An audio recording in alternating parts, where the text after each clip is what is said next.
Shabbat Shalom. Welcome once again here to a Shabbat gathering we're having every week. It's a blessing to be once again with you. Thank you for being patient with us. We took more time than expected. We're almost falling asleep. Yeah, almost. Because we are enjoying Shabbat and just resting from all the craziness of the week. But we love so much to be with you here studying the word of YaHuWaH. We were just taking a look in the chat. And I see this amazing interaction between all of you. See a lot of you connected over here. And Mark, we are so blessed to hear that the Yuli is doing good. You were writing some emails to her, I think, right? Yeah. So we're in contact with her as well. So today we will continue with the following portion in the book of First Kings. We titled this portion and his heart turned away. Yeah.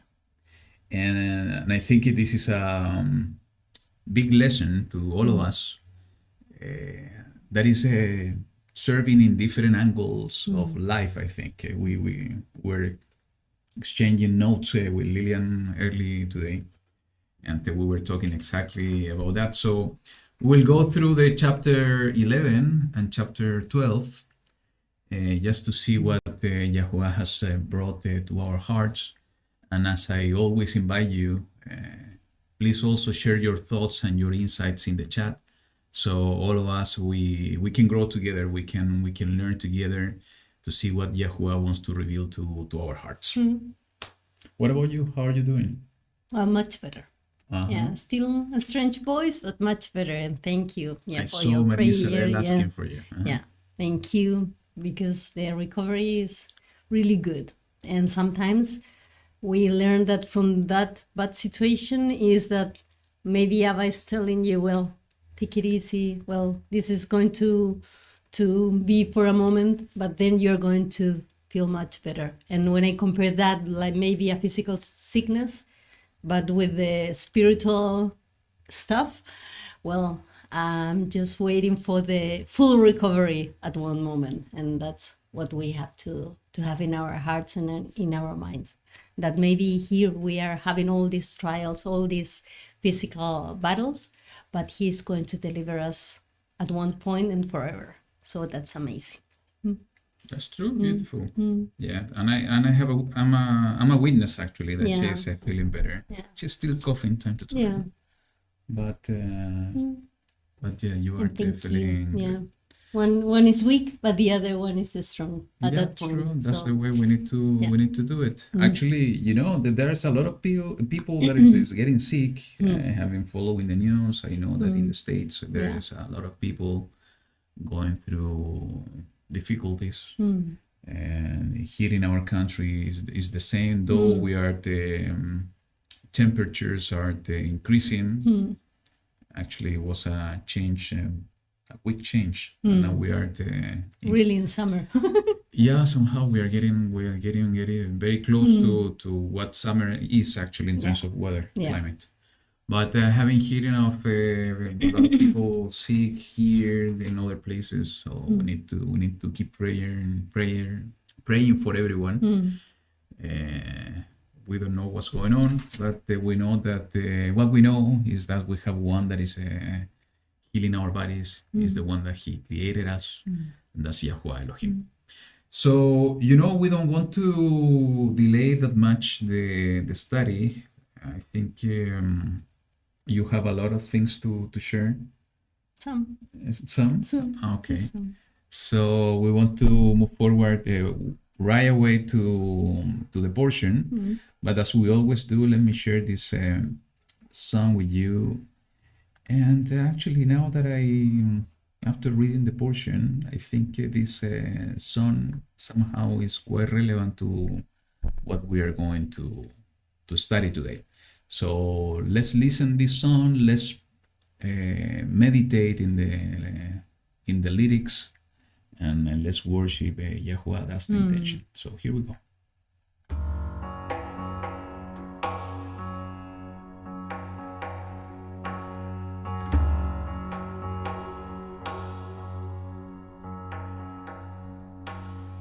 ואתנה את פניי אל אדוני האלוהים, לבקש תפילה, תפילה ותחנונים.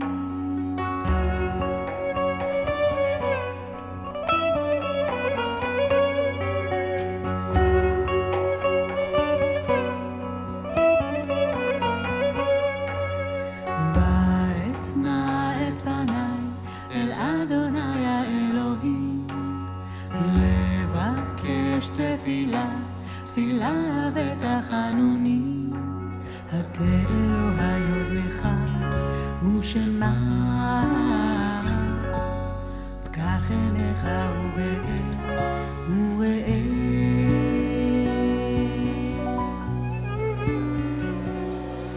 האר פניך, האר פניך, כי שמך נקרא על עירך ועל עמך. האר פניך, האר פניך, כי שמך נקרא על עירך ועל עמך.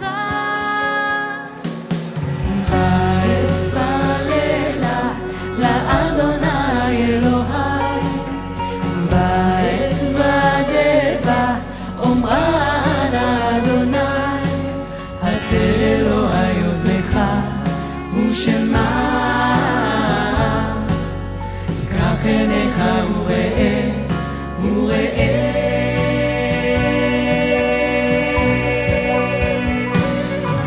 האר פניך, האר פניך, כי שמך נקרא על עירך ועל עמך. האר פניך, האר פניך, כי שמך נקרא על עירך ועל עמך.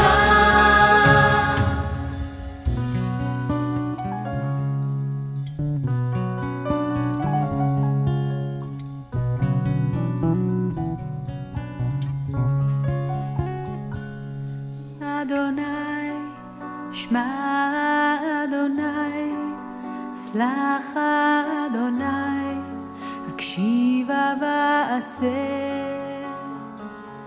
אדוני, שמע אדוני, סלח אדוני, הקשיבה ועשה. אדוני, שמע אדוני, סלח אדוני, הקשיבה ועשה. אדוני, שמע אדוני, סלח אדוני, הקשיבה ועשה.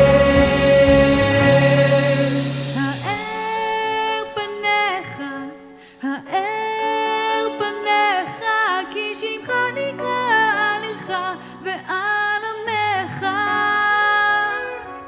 האר פניך, האר פניך, כי שמך נקרא על עירך ועל עמך.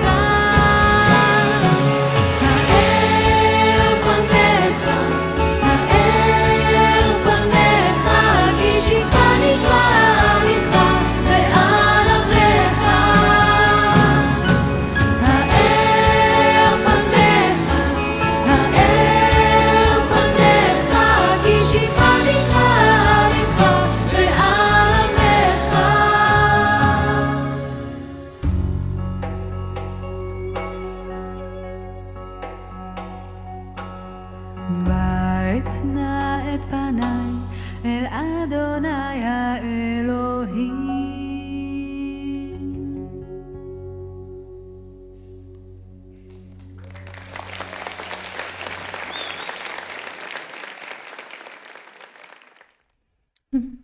the same spirit, let's close our eyes and let's pray together. YaHuWaH Elohim Sabaoth, Elohim of Abraham, Yitzhak, Yaakov. We want to pray to you in this moment, to lift up our voices to you, because we want to give thanks to you, the owner of everything. We want to acknowledge, that you are the only true Elohim, that only in you we find fullness of life. And it's only in you, through your Son Yahushua, is where we find expectation, true expectation of life. Thank you, Abba, because you have made a way for us to return to you. You have made a way by the offering of your Son Yahushua HaMashiach, who has opened the door for us to be part of your people Israel, to return to your ways, to walk your way of righteousness. And because through your covenant you have given us your Shabbat. Thank you, Abba, because you have thought in everything. And your Shabbat is so important to refresh our bodies, but most importantly to refresh our Ruach.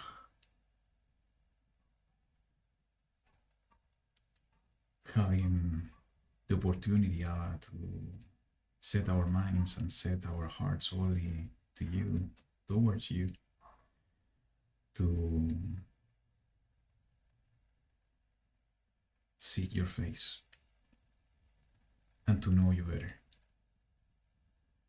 Thank you, Abba, because once again you are giving us the opportunity to be here through this platform in order to have this gathering with some of your children out there in the four corners of the earth. It has been in your purpose, Abba, in your heart, that you have united us. You have put us together because you are the only one doing it. And we want to give all praise to you, because we can feel the love in this gathering. We can feel your presence within us, among us. Because we know that your Ruach is the one guiding us in your way and in your truth. Thank you, Abba, because no matter the distance, we can feel that we are Echad in you. And we want to ask you once again, YaHuWaH, you can guide us in the portion of your word that we are going to study today. We ask you, Abba, that you can teach us through your Ruach, because we are all students of your word. And we have only one Rabbi, that is your Son Yahushua. And we know that you are the owner of wisdom and truth. And we ask you, Abba, that you can guide us on the way, that you can guide us in your truth. You can give us more wisdom today as we study your word. Because the desire of our heart is to know you, Abba, is to know your truth, to know your ways, is to understand the calling you have put in our hearts and what you want from us and how we can serve you. Because this is exactly what we want, all of us here, praying to you in this moment. The desire of our heart is to serve you in these last days. Established all our steps so we can do your will and what is right in before your eyes. We ask you for protection over your people. We ask you for protection over our families. There are so many things going on in the world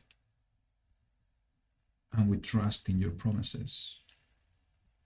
We trust that if we follow your ways, and if we keep your covenant, if we follow the leadership of our Melech, YaHuWaH HaMashiach, we are under your wings of protection, and nothing can hurt us. We can go through tribulations, trials. We can go through different type of tests. But we know that though we can go through the valley of the shadow of death, if we are under your wings, we have nothing to fear, because at the end there is calm. At the end there is joy. And you are the one walking with us, protecting us. We just need to trust, put our trust in you. And this is exactly what we ask you today. That you can bring protection over your people.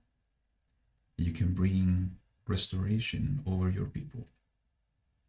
That you can bring of your Ruach over your people. That we can seek you more day after day, knowing that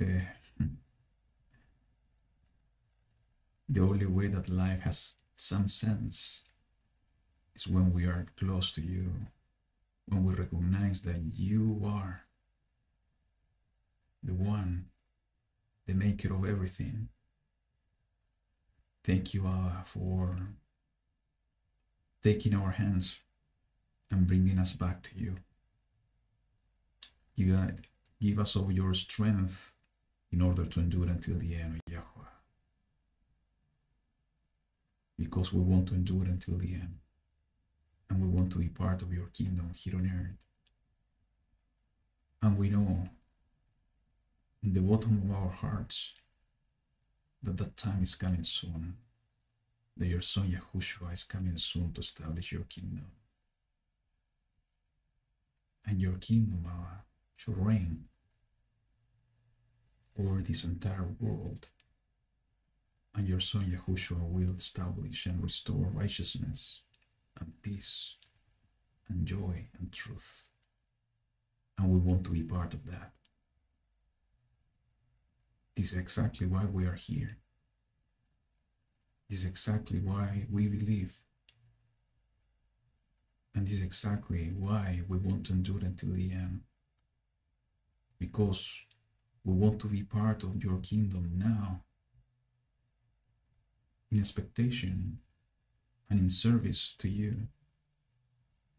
And we want to be part of your kingdom as soon as being established by the hand of your son YaHuWaH HaMashiach. Thank you, Allah, for listening to our voices, for being a father for us, for being our Elohim. And thank you, Allah, for your presence and your love and your compassion. We pray to you in this moment with all our hearts, and we do it in the mighty name of your son YaHuWaH HaMashiach, our Melech. Amen. Amen. Okay, let's move on. So,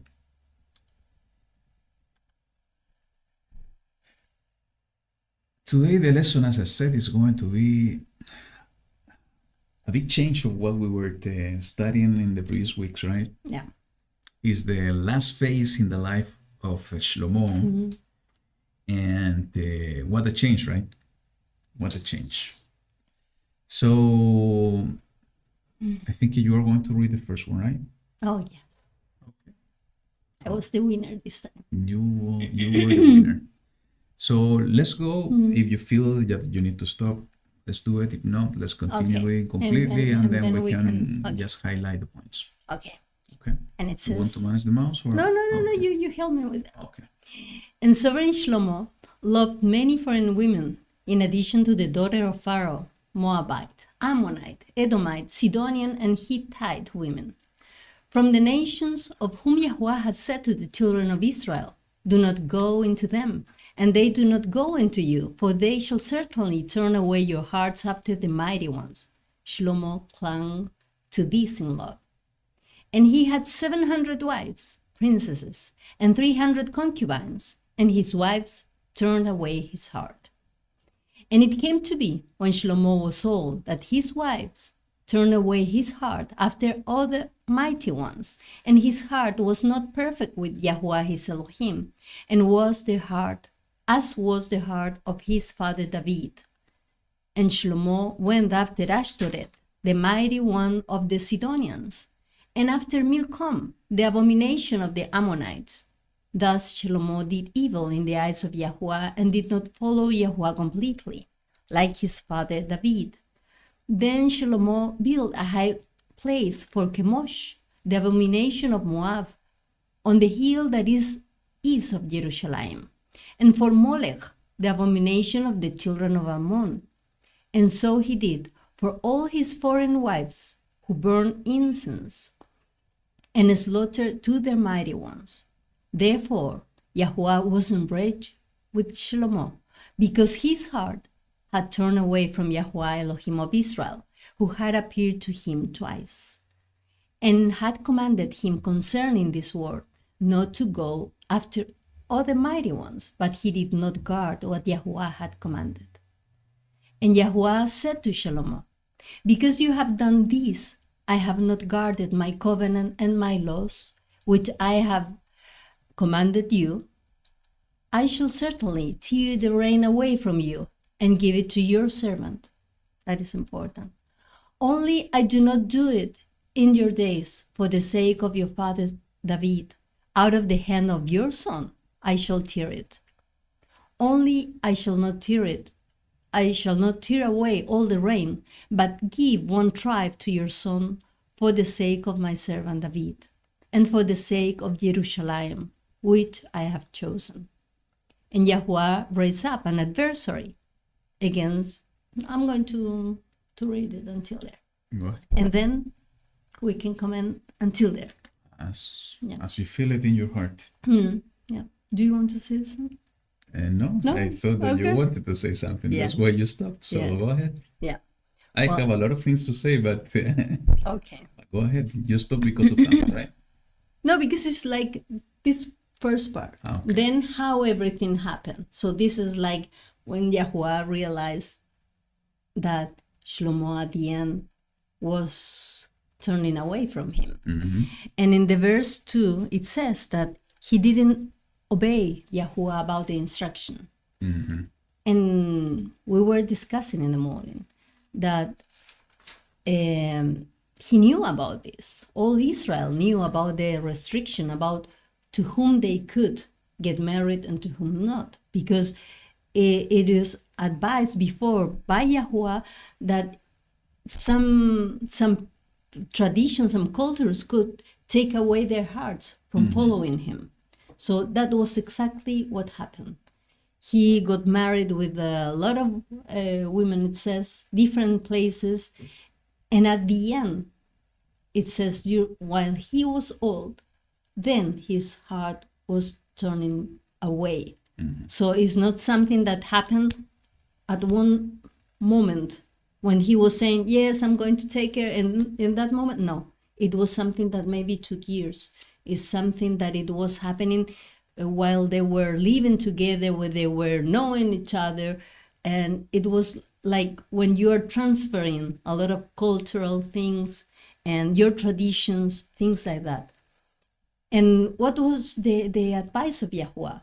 It was always keep and follow my commandments. And at the end, these wives were turning his heart away from him. So it was not only to follow, because it says in the verse 4, it says that he was following some after mighty ones.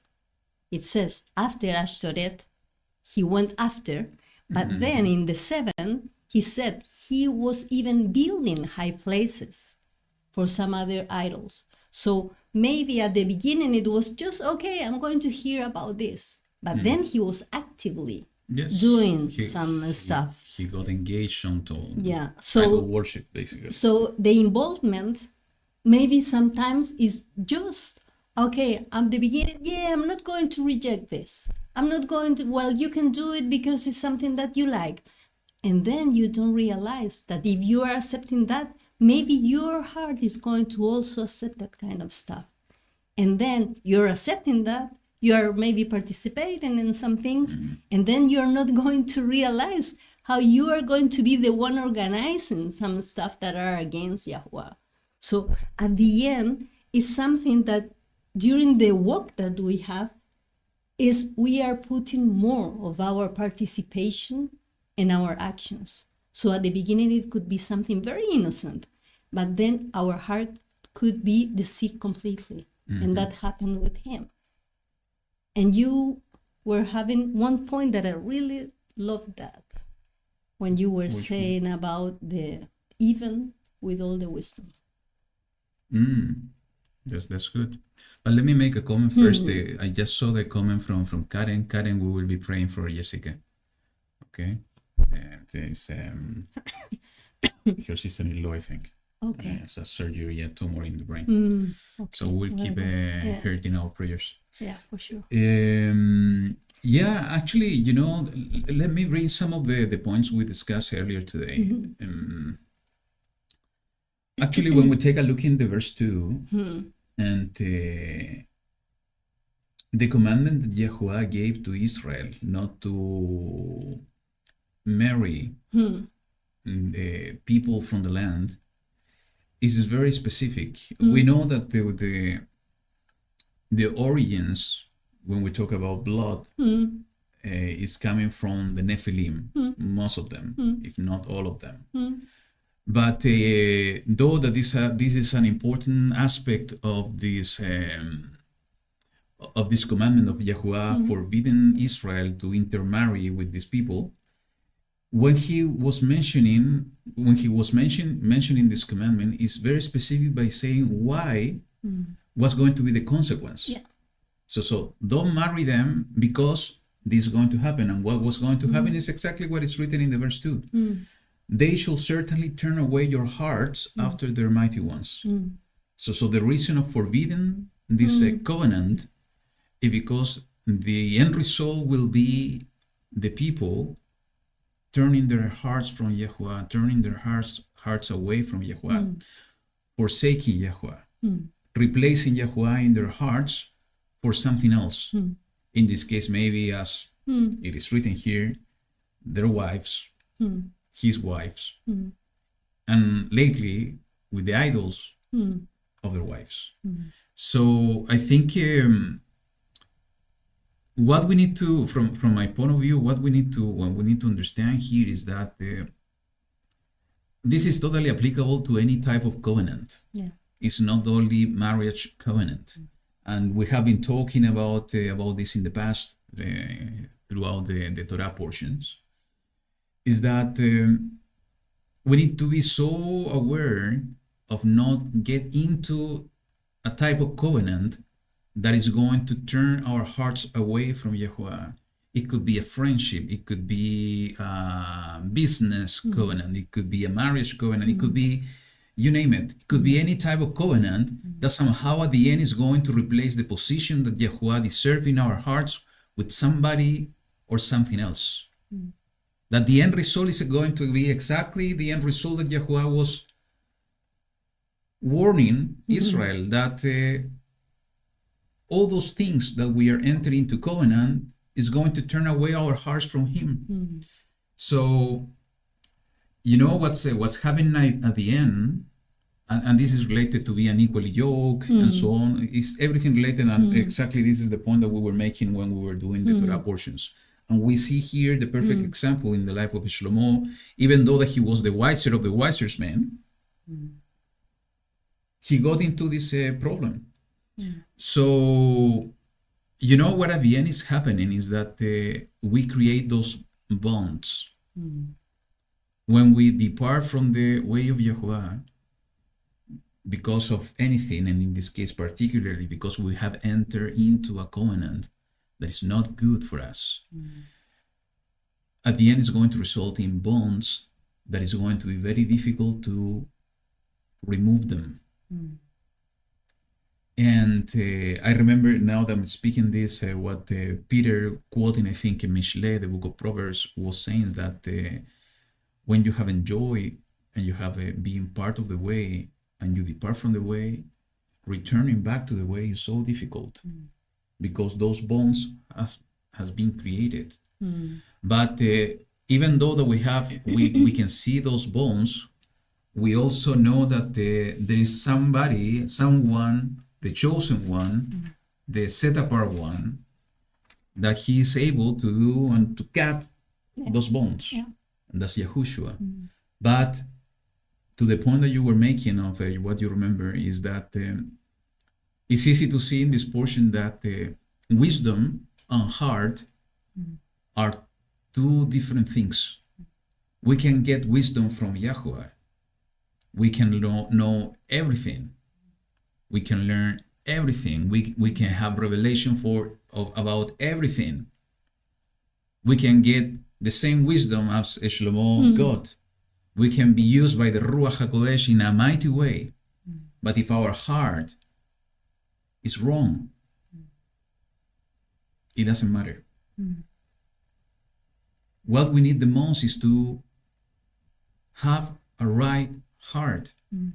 So I have more things to share about that in a minute, but I think it's important. You know, one thing that let me share it is that we were discussing is that Shlomo married those women, but he didn't depart from the way of YaHuWaH immediately. It was with time. It was with time. When he got old is when he departed from the way of YaHuWaH. So, and for me, this is something about decisions. Sometimes in life, we make decisions, and every decision brings a consequence. And I think this is so critical because maybe we don't see immediately the results of our decisions, but with time, we will see them. That's why it's so important that every time that we make a decision, every time that we want to define something in life or regarding the kingdom or whatever it is, we need to rely and we need to trust in YaHuWaH. We need to ask YaHuWaH always. Because in this case, and you remember the point that I was making earlier is that Shlomo departed from the way when he became old. And when we take a look on this in the natural way, I think I was telling you, we can think that maybe he was having children with these women, most probably. I think the scripture doesn't mention that much about that. But we can assume easily that he was having several children. And we know that mothers had a huge influence in children. How they're going to be raised. Yes, more than the father sometimes. So I can imagine that those children, they got all the influence of these foreign mothers. So most probably Shlomo, when he was old, he was surrounded by a big family, a huge family actually, with children that didn't follow the ways of YaHuWaH because they were, let me say, indoctrinated somehow by their mothers. So we know that when we get old, we become weak and we have a dependency somehow. So in one hand, in the natural way, Shlomo, though that he was the king, that he had riches, and he was on top and over Israel, he was weak, and he was somehow unprotected or surrounded. But a lot of people, his family, all the opposition, the family that he depended from, that they were pushing him in a different direction, and he was weak. He didn't endure until the end. And you know what? I was thinking all this situation in a complete different way. Maybe what we can do is do the opposite of what Shlomo did, because he was turning to the other side. And it says that he was influenced by the wives. So what we can do in our environment, with all our surrounding, with the people that is around us, is that we are the one clinging to YaHuWaH. Nobody's going to move us, and we have to set our eyes and our heart and our ruach to Him. So the people who are going to be around us, they are going to cut their bonds with some other stuff, and then they are going to be led astray from their ways and join into this way. So somehow is to use the influence, but in the other way around. True. It's in the other direction. So that's why is YaHuWaH saying, keep my commandments, continue in this path, always be faithful. And we know that that is the right path. So we can be that bond, but in a positive way. Absolutely. Not in a... So let me stress a bit the point that I made before. I have seen some comments about this in the chat, and it's true, wisdom is important, but the heart is more important. In this case, yeah. And having the heart without and not wisdom, we can live with that, but also we are gonna be missing an important part. It's like walking in the way of YaHuWaH, but not walking with the Ruach HaKodesh. Also, we are missing an important part of what it means to be a child of the kingdom, a child of Elohim. But,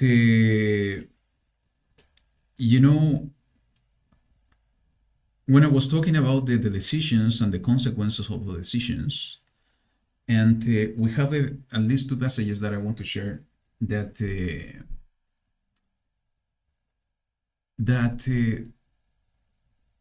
every time we need to go to YaHuWaH because He's the one showing us the way.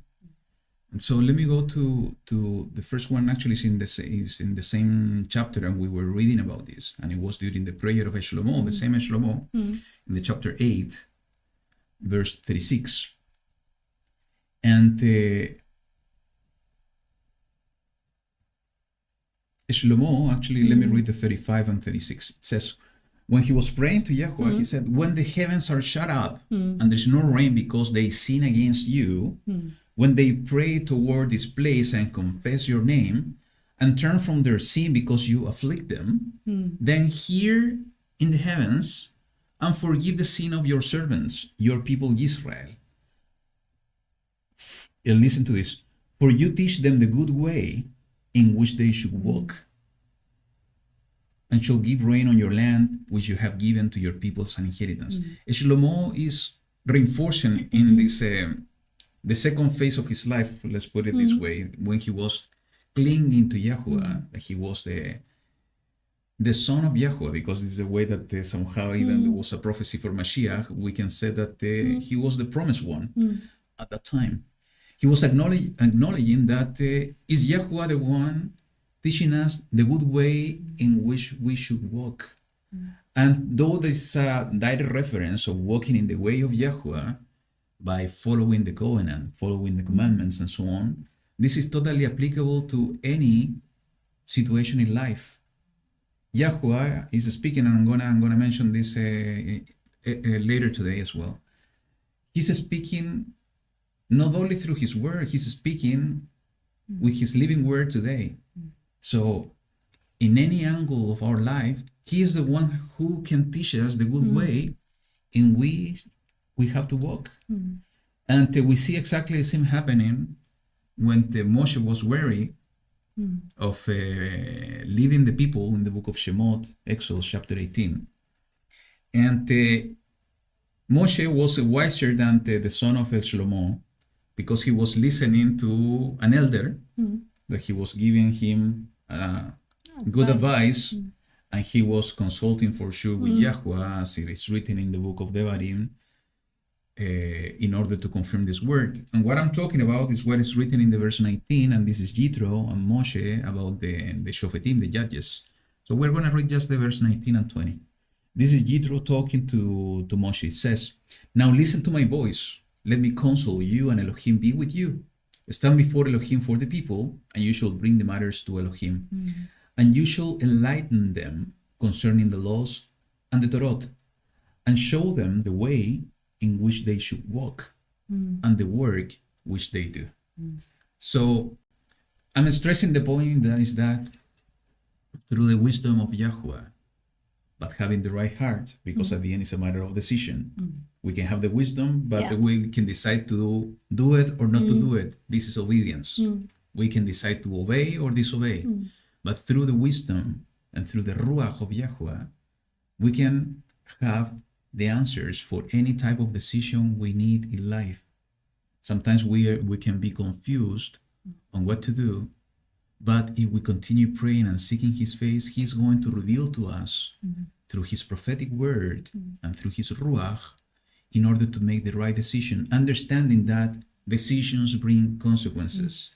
And if we make the right decision because we are following and listening to YaHuWaH, the one who is teaching us the way we should walk, the consequence at the end is going to be according to His will, and it's going to be the best consequence in our life. And unfortunately, though Shlomo has the wisdom, he was disobeying. Yeah, following his heart at the end. Though I always have thinking this is that YaHuWaH has such a perfect plan, and He knows everything. That all of this that is happening in this part of the portion with the Shlomo is because of something greater, something bigger, and everything is related to His plan of restoration. Everything is related to the true King, the everlasting King that is Yahushua HaMashiach. All of this needed to happen in order to set the ground for the next steps in the plan of restoration of all things. Even is a lesson for us. Yep. That Yeah, absolutely. Yeah. And maybe that's even that is already a big purpose, that we can see that nobody is perfect, that maybe somebody can have almost everything, but they can lose it in 1 second. So in one moment. So one thing I said is that the consequence of the decision, of the wrong decision of Shlomo, didn't happen immediately. It happened later on his life. Yeah. And he was old. And he was old, he was weak. He didn't endure until the end. And I said that when we are old, for sure, it's natural, we are weaker. But we have at least 2 examples, the one that we were talking, that of something totally opposite. Being an old person, we can be strong anyway, and that's the meaning of enduring until the end. And the first one we have is Abraham. He was very old, and he was guiding his house in the ways of YaHuWaH, and he was obedient till the end. And the second one that I bring is Moses. He was 120 years old, and he was leading Israel in the right path, though he disobeyed in one moment because he was so angry. Even though that he was showing the way and guiding the people in the right path, in the path of YaHuWaH. So we need to look into those examples. I always, remember what I when I read the first time the book of Maccabees and reading this story of the old man that was forced to eat pork, and he said, "I'm not gonna do it." And even though the people was around him was pushing them, "No, please do it. If not, you are going to be killed." He said, "No, I'm not gonna do it because I'm going to cling to YaHuWaH." And also he said, "I'm not going to set a precedent and a bad example and a bad testimony for the younger generations." And he refused to eat pork. It is written like that. He was killed. He died. So that's another testimony of endurance till the end, even though that we can be weak in the outside. In the inside, we can be strong. And this is, I think, such an important word, because even though that maybe we are not that old, we still have strength, physical strength, we can be weak. We can be weak at any time. And that's why it's so important that we need to realize that it doesn't matter the physical strength. It doesn't matter the wisdom. It doesn't matter a lot of things. What matters in reality Yeah, what? is YaHuWaH. And what YaHuWaH wants from us is that we can give him our heart. And you know, and that's interesting because as it is written is that Shlomo, and let me go back to the portion.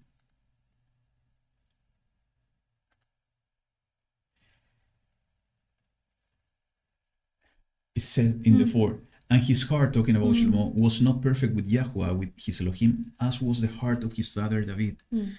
I was taking a look in the word the heart, and you know who was the one that was writing the most about the heart? Is David, is in the book of the Tehillim in Psalms. Is where you find the most about the heart. So, you know, we need to understand that, and Yahushua said, from the heart comes everything. And when your heart is, there is going to be your Exactly. your treasure. So I had few passages here. I don't know if I can bring this one. Let me 7, 9. No, let's go to the book of Psalms, chapter 7. It says, verse 9 and 10. Please let the evil of the wrong be ended and establish the righteous. For the righteous Elohim is a trier of hearts and kidneys. My shield is upon Elohim, who saves the upright in heart. So if we are right in our heart, he's going to save us. He's going to be a shield. He's going to be a protection over us. And he always has been looking for our heart, to give our hearts to him. Let's go to the book of Devarim, chapter 5, verse 28 and 29. And YaHuWaH heard the voice of your words when they were at the bottom of Sinai. When you spoke to me, and YaHuWaH said to me, I have heard the voice of the words of these people, which they have spoken to you. They have done well in all that they have spoken. Oh, that they had such a heart in them to fear me and to guard all my commands always, so that I might be well with them and with their children forever. So the desire in the heart of YaHuWaH has been always that we can give our hearts to him, that we can have the right heart in order to follow him, to love him. So he can bless us. Absolutely, you know, and he reinforced this idea even in the Shema. If we go to the next chapter, chapter 6, verse 4, hear, or Shema Israel, YaHuWaH Eloheinu, YaHuWaH Echad. And you shall love YaHuWaH your Elohim with all your heart, and with all your being, and with all your might. And these words which I am commanding you today shall be in your heart. So, again, we can have the Ruach, we can have wisdom, even we can have the written word. But YaHuWaH won't force us to cling to him. He's expecting us to have the right heart in order to be ahad with him. And when we have the right heart is when we are going to love him with truth, is when we are going to follow his ways, when we are going to cling to his covenant, is when we are going to look into our shepherd, who is showing us the way we have to walk, and we will walk in that way. So we haven't studied the word of YaHuWaH for so many years, and it's good, we have to do it. We need to seek the manifestation of the Ruach HaKodesh in our hearts, in our beings. We have to do it. We need to ask YaHuWaH for his mighty power working through us. We need to ask YaHuWaH for his wisdom in order to lead people, in the same way that Shlomo was asking wisdom in order to rule and lead the people. We are being called in order to be kings and priests, and we have been talking about this. A king is leading people, a priest is leading people. We have to lead people to repentance. We have to lead people to salvation. We have to lead people to the truth of the word of YaHuWaH and to the kingdom of Elohim. So we need to ask for wisdom. But what's more important for that is that we need to take care of our hearts. Our heart needs to be split, as we were sharing with some of you in the last in our last trip. We need to let YaHuWaH to split the rock of our heart in order for the water that is within to gush up. For those living waters that are the Ruach HaKodesh that are within us, in our innermost, to go out in order to serve YaHuWaH in spirit and in truth. And that's why it's so beautiful that even though YaHuWaH is the one expecting us to give him our hearts, at the same time he's giving us the beautiful promise that he's going to turn our heart of stone and to change it into a heart of flesh. At the end, he is the one doing everything. The only thing that we need to do is to make the right choice. And to have the will And inside. to have the will and the attitude. That's true. What it means to have a perfect heart. What do you think? I think that is obeying him, listen to him, and trying that our heart is aligned to his heart. Because sometimes we can feel something, but he says, my ways are different than your ways. My methods are different from your methods. I'm thinking differently. So we need to close maybe these physical eyes and to start looking, watching, feeling with his heart. How is he with us? And in the same way that how is he with us, how he loves us with so much compassion and patience is the thing that he is requesting from us. True. Let's take a look in a few passages, because I think this is an important And sometimes matter. that's the difficult part. The patience, the compassion.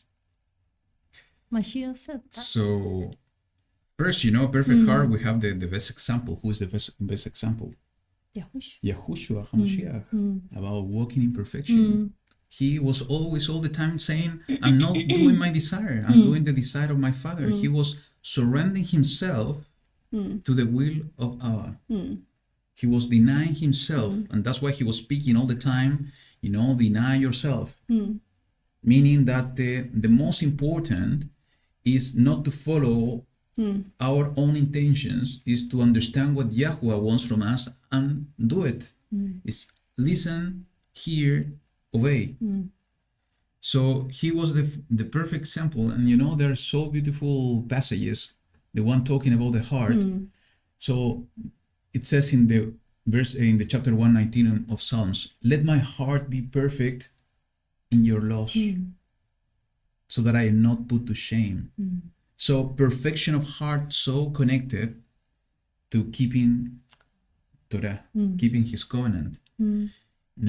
There's something else here in Mishle, Proverbs chapter 11, verse 20. The perverse of heart are an abomination to YaHuWaH, but the perfect in the way are his delight. Being perfect in the way is so connected to being perfect of heart. And I always remember this example of the young man coming to Mashiach, asking how to inherit eternal life. And he was guiding him to keep the commandments.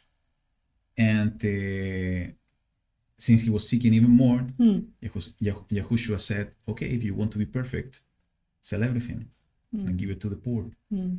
So Yahushua was looking into his heart. What was his? He has a bond. And in order to be perfect, he needed to remove that bond. So, this is something connected to the video we were checking this morning. Sometimes we go through isolation. We go through moments of isolation when we are being removed from our day-to-day and isolation. While we were hearing a message this morning, it doesn't mean that we are going to be alone without people around us. We internally, we know that we are isolated. And we sometimes we need to go through those processes, those phases or those times. And when we are going through isolation, it's because YaHuWaH wants to teach us something. He wants to remove something from us. He wants to teach us. And most importantly, he wants to prepare us for our next mission, our next steps. And that is going to be a one-to-one communication. Yeah. So, and the person that was bringing the message this morning, he mentioned something that made clicking within me, is that sometimes when we go through a long period of isolation and we continue in that isolation mode because we have not received yet the revelation of what we need to learn, what we have to remove, or how to prepare ourselves for the next steps. So if we are going through that long period of time, we need to pray and we need to seek why or what YaHuWaH wants from us. And this is exactly, to seek perfection. If we go through those processes, because YaHuWaH wants to refine us, because he wants to use us. And maybe he needs to cut some bones we have from the past. Something that, like the young man, he was following the commandments, but he was not reaching perfection yet. And for sure, we know that we are not going to reach perfection in this life. It's going to be in the next one. And by next one, I mean the resurrection or transformation, not to confuse anybody. But we can push forward for perfection in order to do the will and the service of YaHuWaH. We can ask him to put more light in the places that we cannot see completely. Maybe we have gray areas, maybe we have something that is hidden in one corner, and maybe we don't even realize about that. But he's the only one who's going to move that light and show us what is there, so we can realize and do it with the will of our heart. He's not going to push us. He's not going to tell us, well, no. He wants us to realize so we can take the things that we need to remove and make some changes. That's why part of our prayers needs to be exactly what is written in the verse 10 of chapter 51 of the Tehillim. Create in me a clean heart of YaHuWaH, my Elohim. Change this heart. Clean this heart. Create a new heart here within me. And renew a steadfast spirit within me. He is the only one that he can do it. But as you said a moment ago, we need to desire that. We need to seek that. We need to ask for that. We need to have that inner desire. I want to change. YaHuWaH, change my heart. I'm giving to you my heart as an offering. Take it, change it, because I want to follow you completely. Okay?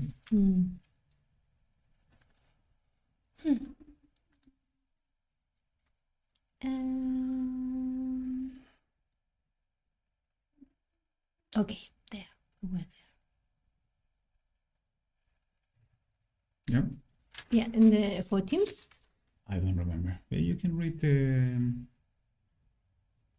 Well, with this is the conversation. So we were thinking that, well, maybe this was a third visit that maybe YaHuWaH was given to Shlomo, or maybe a vision, maybe a dream. But anyway, it was that he received the message and directly from YaHuWaH. I'm going to repeat it in the case that I already read. And YaHuWaH said to Shlomo, because you have done this and have not guarded my covenant and my laws, which I have commanded you, I shall certainly tear the rain away from you and give it to your servant. Only I do not do it in your days, for the sake of your father David. Out of the hand of your son I shall tear it. Only I shall not tear away all the rain, but give one tribe to your son for the sake of my servant David, and for the sake of Jerusalem, which I have chosen. And then I was telling you in the morning that when I was reading this, it was like a very incredible parallel, that is starting from here. But I'm not going to talk about this, but when the next part, Okay. because then we can have the whole picture. But maybe remember that this already happened before. It's So- a parallel story, Yeah, basically. yeah. And YaHuWaH raised up an adversary against Shlomo, Hadad, the Edomite. And Hadad means, I have the name here. Sorry. Hadad means mighty. You know, before you continue, something that this is really, Yeah. really beautiful is that YaHuWaH, and he's showing us the way that we should live and we should act as well. He's, even though that the Shlomo was doing all of this, and most probably, as we were discussing, by doing this, he was leading astray Israel. It doesn't mention it here directly, but for sure he was the king, and people were following the king. The king. So most probably the people also were going astray and started to do idol worship. And we will talk about that in the next chapter. Even though all of this, YaHuWaH was still faithful to his promises. Is the one that you were reading, is the faithfulness toward the covenant with David and faithfulness toward the Jerusalem. And this is so beautiful because we see it over all the scripture, and this is exactly the expectation we have right now, is that even though Israel have been going astray throughout time, throughout history, Israel has been removed from the land, Israel has been dispersed and forsaken of YaHuWaH Elohim. He and even YaHuWaH has allowed things to happen, like the destruction of Jerusalem at least twice, and so many things. He's still faithful, and he's going to do it, and he's going to keep his word till the end. And this is one of the multiple aspects of the beautiful role of Yahushua, because YaHuWaH has chosen Yahushua HaMashiach, as Peter was preaching in the book of Acts, as the true king and the restorer of all things. And when we think on that, you know, the picture is so beautiful, is that even though all the mistakes, even though all the wrong things that the forefathers had done in the past, The way is still there. and even our own mistakes today, YaHuWaH is so faithful to his promises that he already made a way, and he assigned and appoint the perfect one in order to restore all things and to keep his word and his promises over Jerusalem, over David, over Abraham, or so many others. He's still keeping his promises.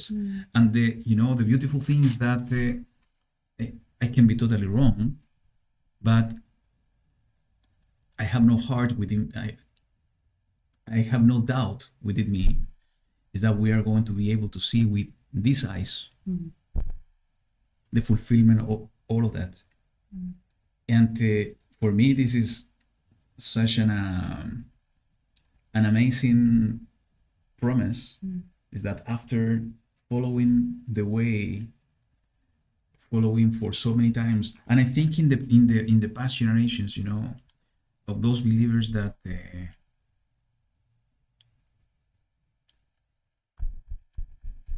have been following the way, and they have been going through so hard times, but they have clung to the faith, to the belief, even though they were unable to see things. We are still in the same way, but we have been clinging to the emunah, to the word, to the expectation. But past generations, they died, they were unable to see. And to think that we have a chance, this generation, to finally see the fulfillment of all things, I think this is going to be such a privilege for all of us to be part of this generation, the last one, And again, I hope not to be wrong. This is what I feel in my heart. I do believe that we are living in those times, and YaHuWaH knows the future. He knows if we are going to be alive at the moment of these things will happen. But if that's going to be the scenario, we need to be humble in our hearts of the compassion and love of YaHuWaH by giving us life in these times, in order to see with our eyes what we have believed and what we have waiting for. Sorry, I went through a different topic, but it's I okay. needed to say it. Okay?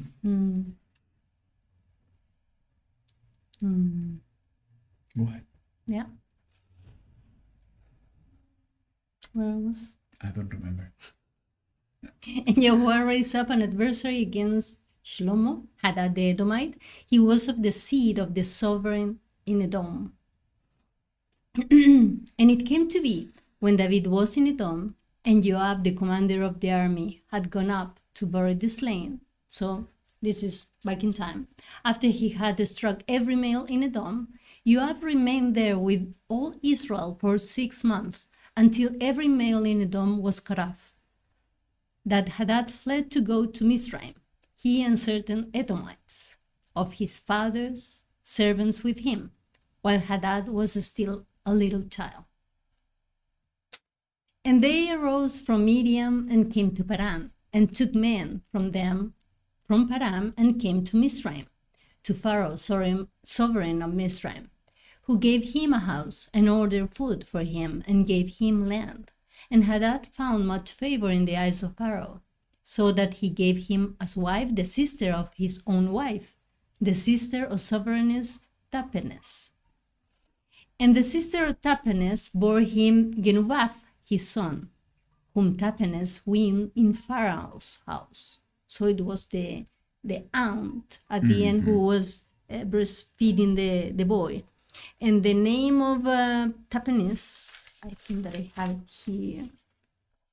I love looking for the name. Sorry about that.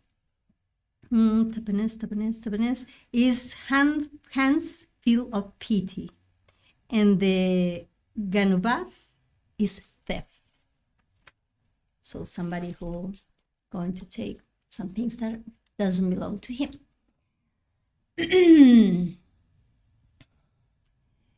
And Hadad heard in Mizraim that David slept with his fathers, and that Joab, the commander of the army, was dead. And Hadad said to Pharaoh, "Let me go to my land." And Pharaoh said to him, "But what have you lacked with me?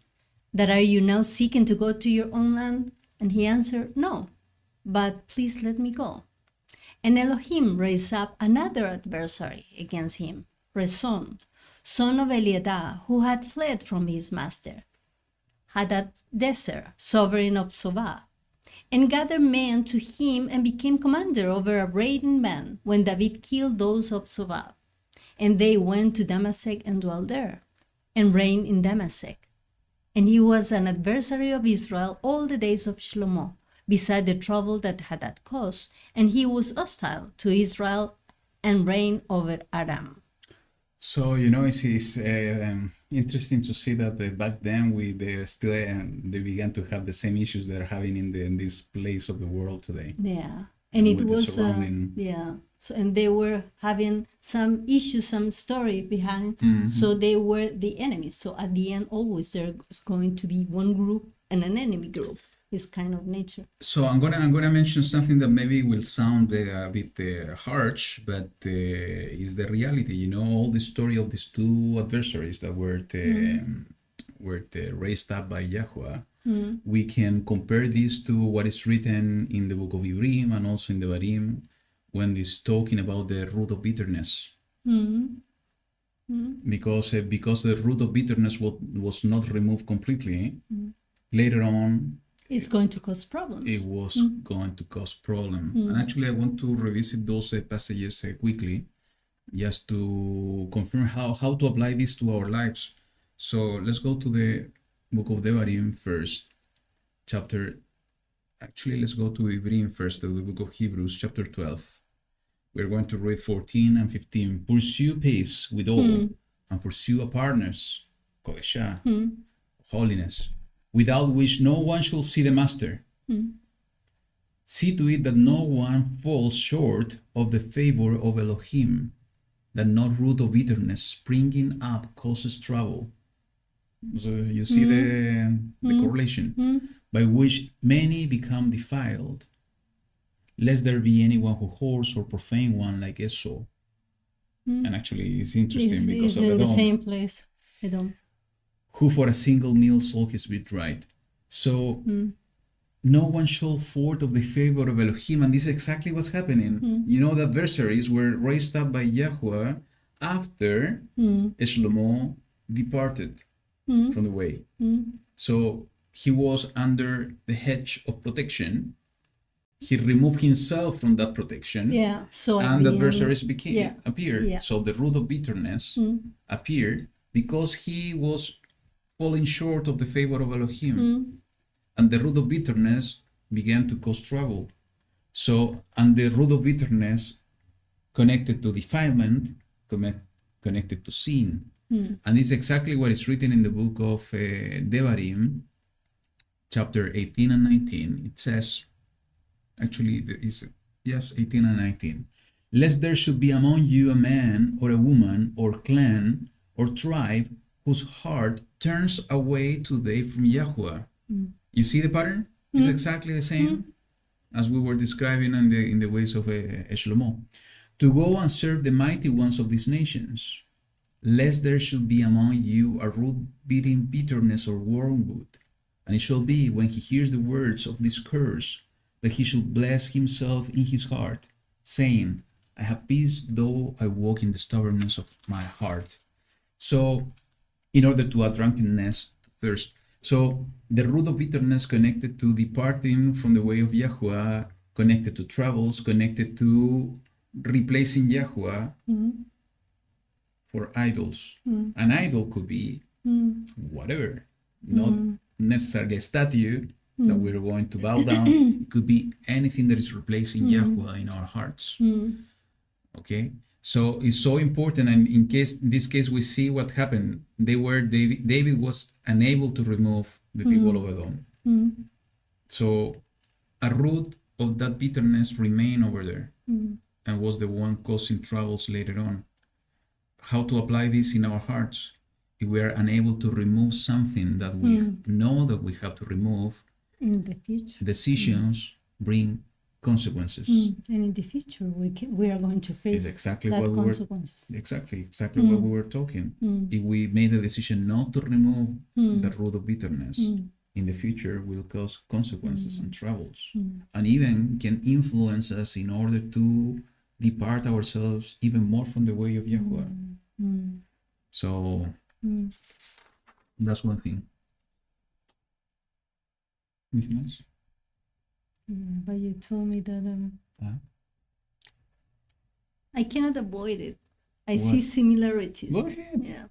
Yeah, because it's similarity, but in the opposite way. So Yeah, I have to you can establish mention. that. Because when I was reading the story of Hadad, it was very strange for me that it was very similar what happened with Moshe and the time that when the Egyptians decided that they were going to get rid of all the Hebrews. So it was that they were killing everybody. But this Hadad family, they moved to Mitzrayim, they were hidden there, and he was preserving somehow. So somehow it's kind of a mixture of stories, because you can see that he was favored in the eyes of Pharaoh. So it was even like Yahusef, but in the other way, because this is going to be an enemy. But he was given even a family member as a wife. So it was similar. So sometimes we can expect that even things that are going to happen or that are happening in this side of the path, in the right path, maybe it's going to happen in the other side. So, and it's like they're in parallel. So maybe for somebody who's going to be an enemy at the end. So sometimes the process is the same. The situation of the person is going to be maybe different. We can be instruments of destruction, we can be instrument of creation. So it caught my attention, the similarity. And YaHuWaH is in control of everything. And so he is in decides how to control. do it. Yeah, he's in control of everything.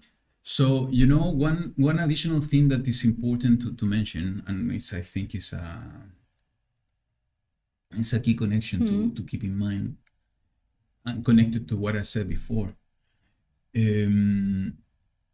is that it says, and YaHuWaH raised up an adversary against Shlomo. When we look into the Hebrew, the word adversary is Shatan, Satan. Yes. So it's interesting because that's why, when we see in the Brit Hadashah, sometimes it's saying the adversary, the devil. So because it's somebody is an entity, it's going to go opposite to us. It's going to cause troubles. It's going to make us going through hard times. So at the end, even we can say that the YaHuWaH raised up Shatan in order to make troubles into Shlomo. And this is really interesting because if we are not under the protection of YaHuWaH, we are totally on the open field in order to be attacked. And that's why is the adversary going against us. How we are departing from the protection, as we said a minute ago, is because we are not following YaHuWaH with a perfect heart.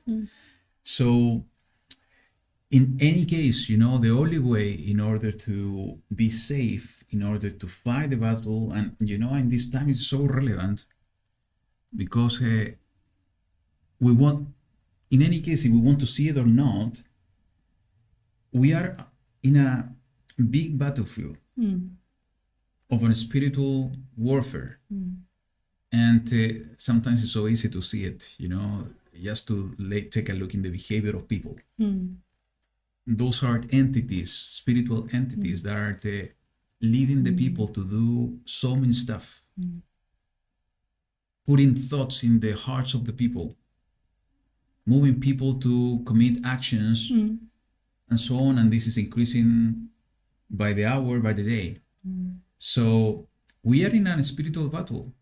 So if we are in that battlefield, we know that Shatan is over there. It could be an adversary for us.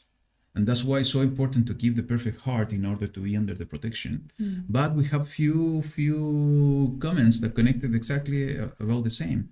And let me show it here. So let's go to the first one in the book of Jacob, James, and you will see the connection. It says, so then subject yourselves to Elohim. That's the first thing that he is saying. You need to cling to YaHuWaH, he's saying. That's the first and most important thing. Decide within you to cling to YaHuWaH, Elohim, and then resist the adversary. And he shall flee from you. So it's going to be a moment of battle and then he is going to go away. Maybe in one moment we are going to realize, because we are going through so much troubles, and again, it's not all the time. We need to be wise. We need to ask YaHuWaH to reveal what's going on. Sometimes, we are going through a season of trials because YaHuWaH wants to do something in us. He wants to teach us something. But other times, maybe we're going through a season of trials because we have departed a bit from YaHuWaH. Maybe and we have opened the door. Yeah, maybe we are in the wrong direction somehow. Correct. So the first advice here is that the first thing to do is to cling to YaHuWaH. And then to resist, to be strong. Even though that we can be weak in the outside, we can be strong because it's not by might, it's not by power, it's by the Ruach HaKodesh. It's the Ruach of Elohim that we can fight the battle. And when we resist with the power of YaHuWaH, who is the one that is fighting the battle for us, the adversary shall flee from you. So, and the second one that is connected to the same is what Peter was talking about. Be sober, watch, because your adversary, the devil, walks about like a roaring lion, seeking someone to devour. And he is advising exactly the same. Resist him, firm in the belief, knowing that the same hardships are experienced by your brotherhood in the world. So we need to know that we are in a spiritual battle. We need to know that the adversary is walking about looking for somebody to fall out or fall short from the favor of Elohim and to be out of the protection in order to devour. If we do that, we need to subject ourselves to Elohim once again, seek for forgiveness, and we need to resist and to fight back the battle by resisting by the mighty power of the Ruach HaKodesh. Okay? Let me go back. Needed to say that. Good. 11. Okay. So, there you have. And a servant of Shlomo, Yarovam, son of Nevat, an Ephraimite from Sereda, whose mother name was Serua, that's leprous, Serua. A widow also lifted up a hand against the sovereign, and this is what caused him to lift up a hand against the sovereign. Shlomo had built Milo, repairing the breaks in the city of David his father. And the man Yarovam was a brave man, and Shlomo, seeing that the young man was doing his work well, made him the officer over all the compulsory labor of the house of YaHuWaH. This is also...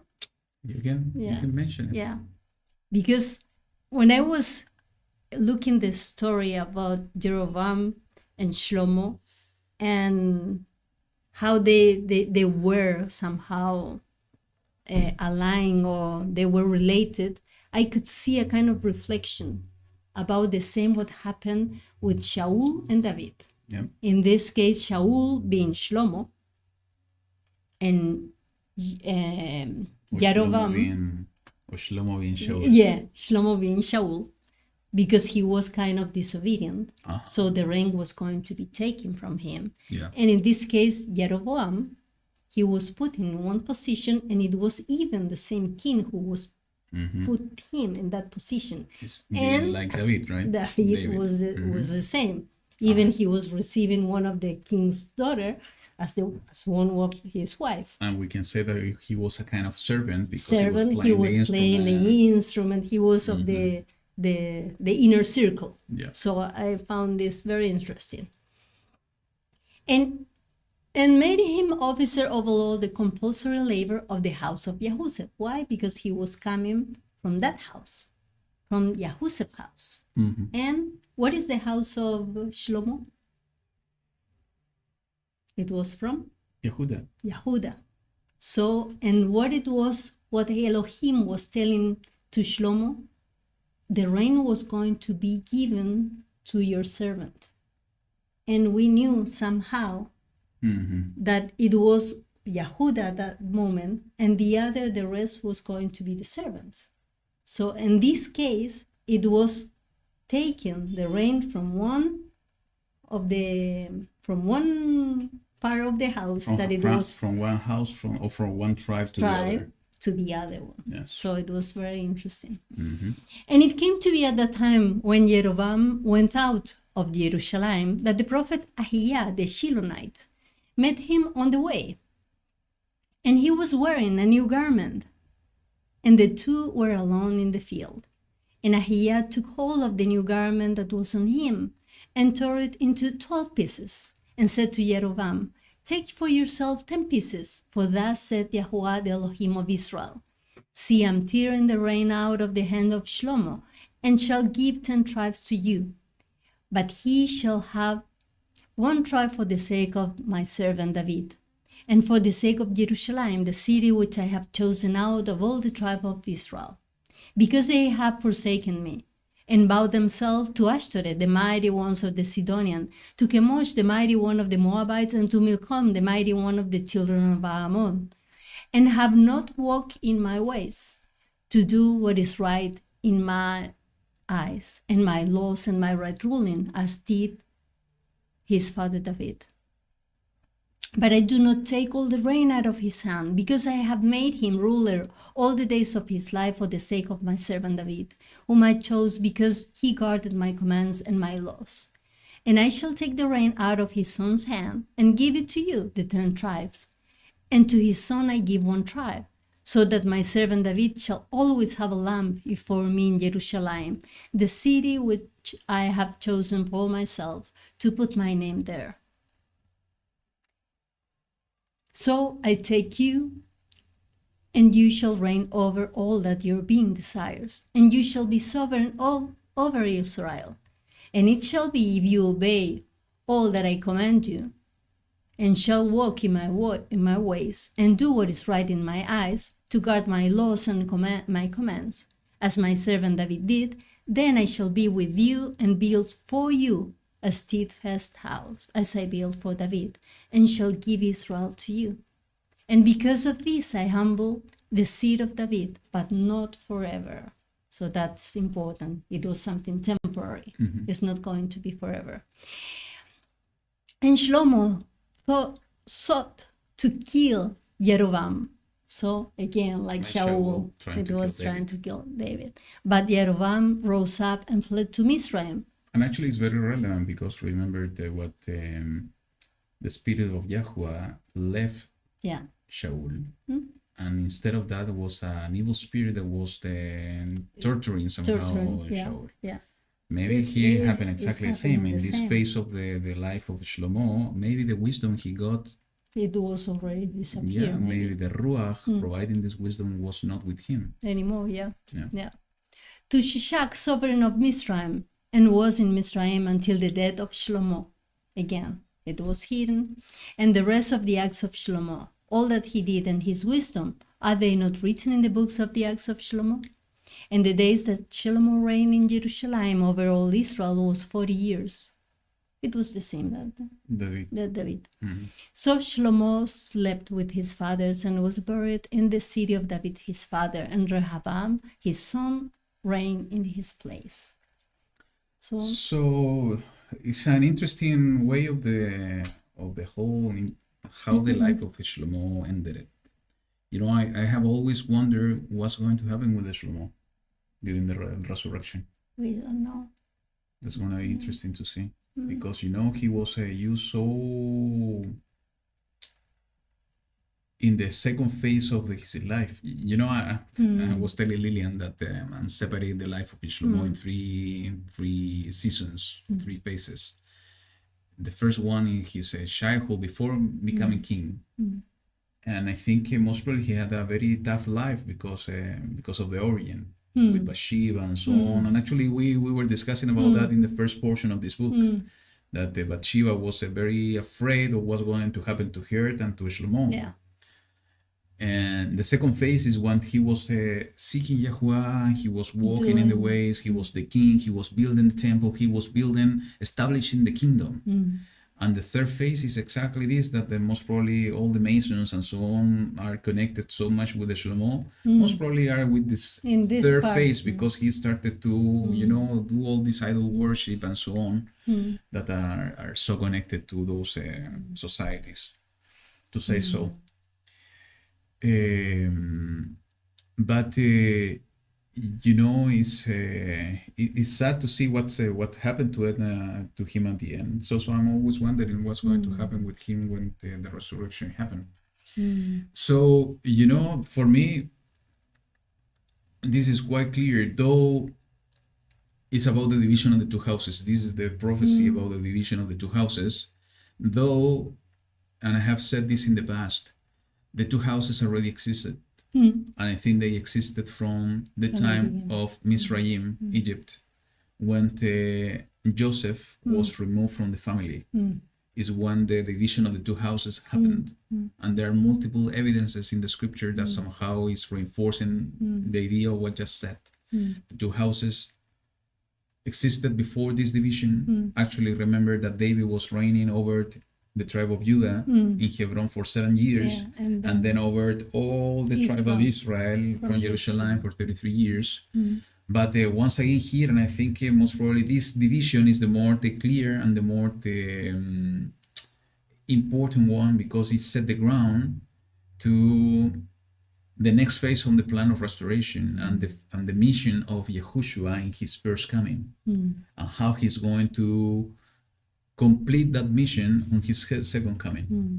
It's about the regathering of the 10 tribes, the two sticks or the two trees together in one tree in the hand of the Ben Adam, the son of Adam, son of man. So this is quite clear, but something that somehow is how to say it is sometimes skipped, and this is not the only example we find in the scripture, but now that we're in this portion, I'm gonna bring it up.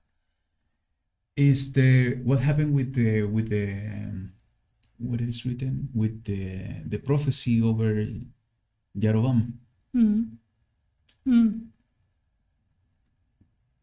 This one in the verse 29.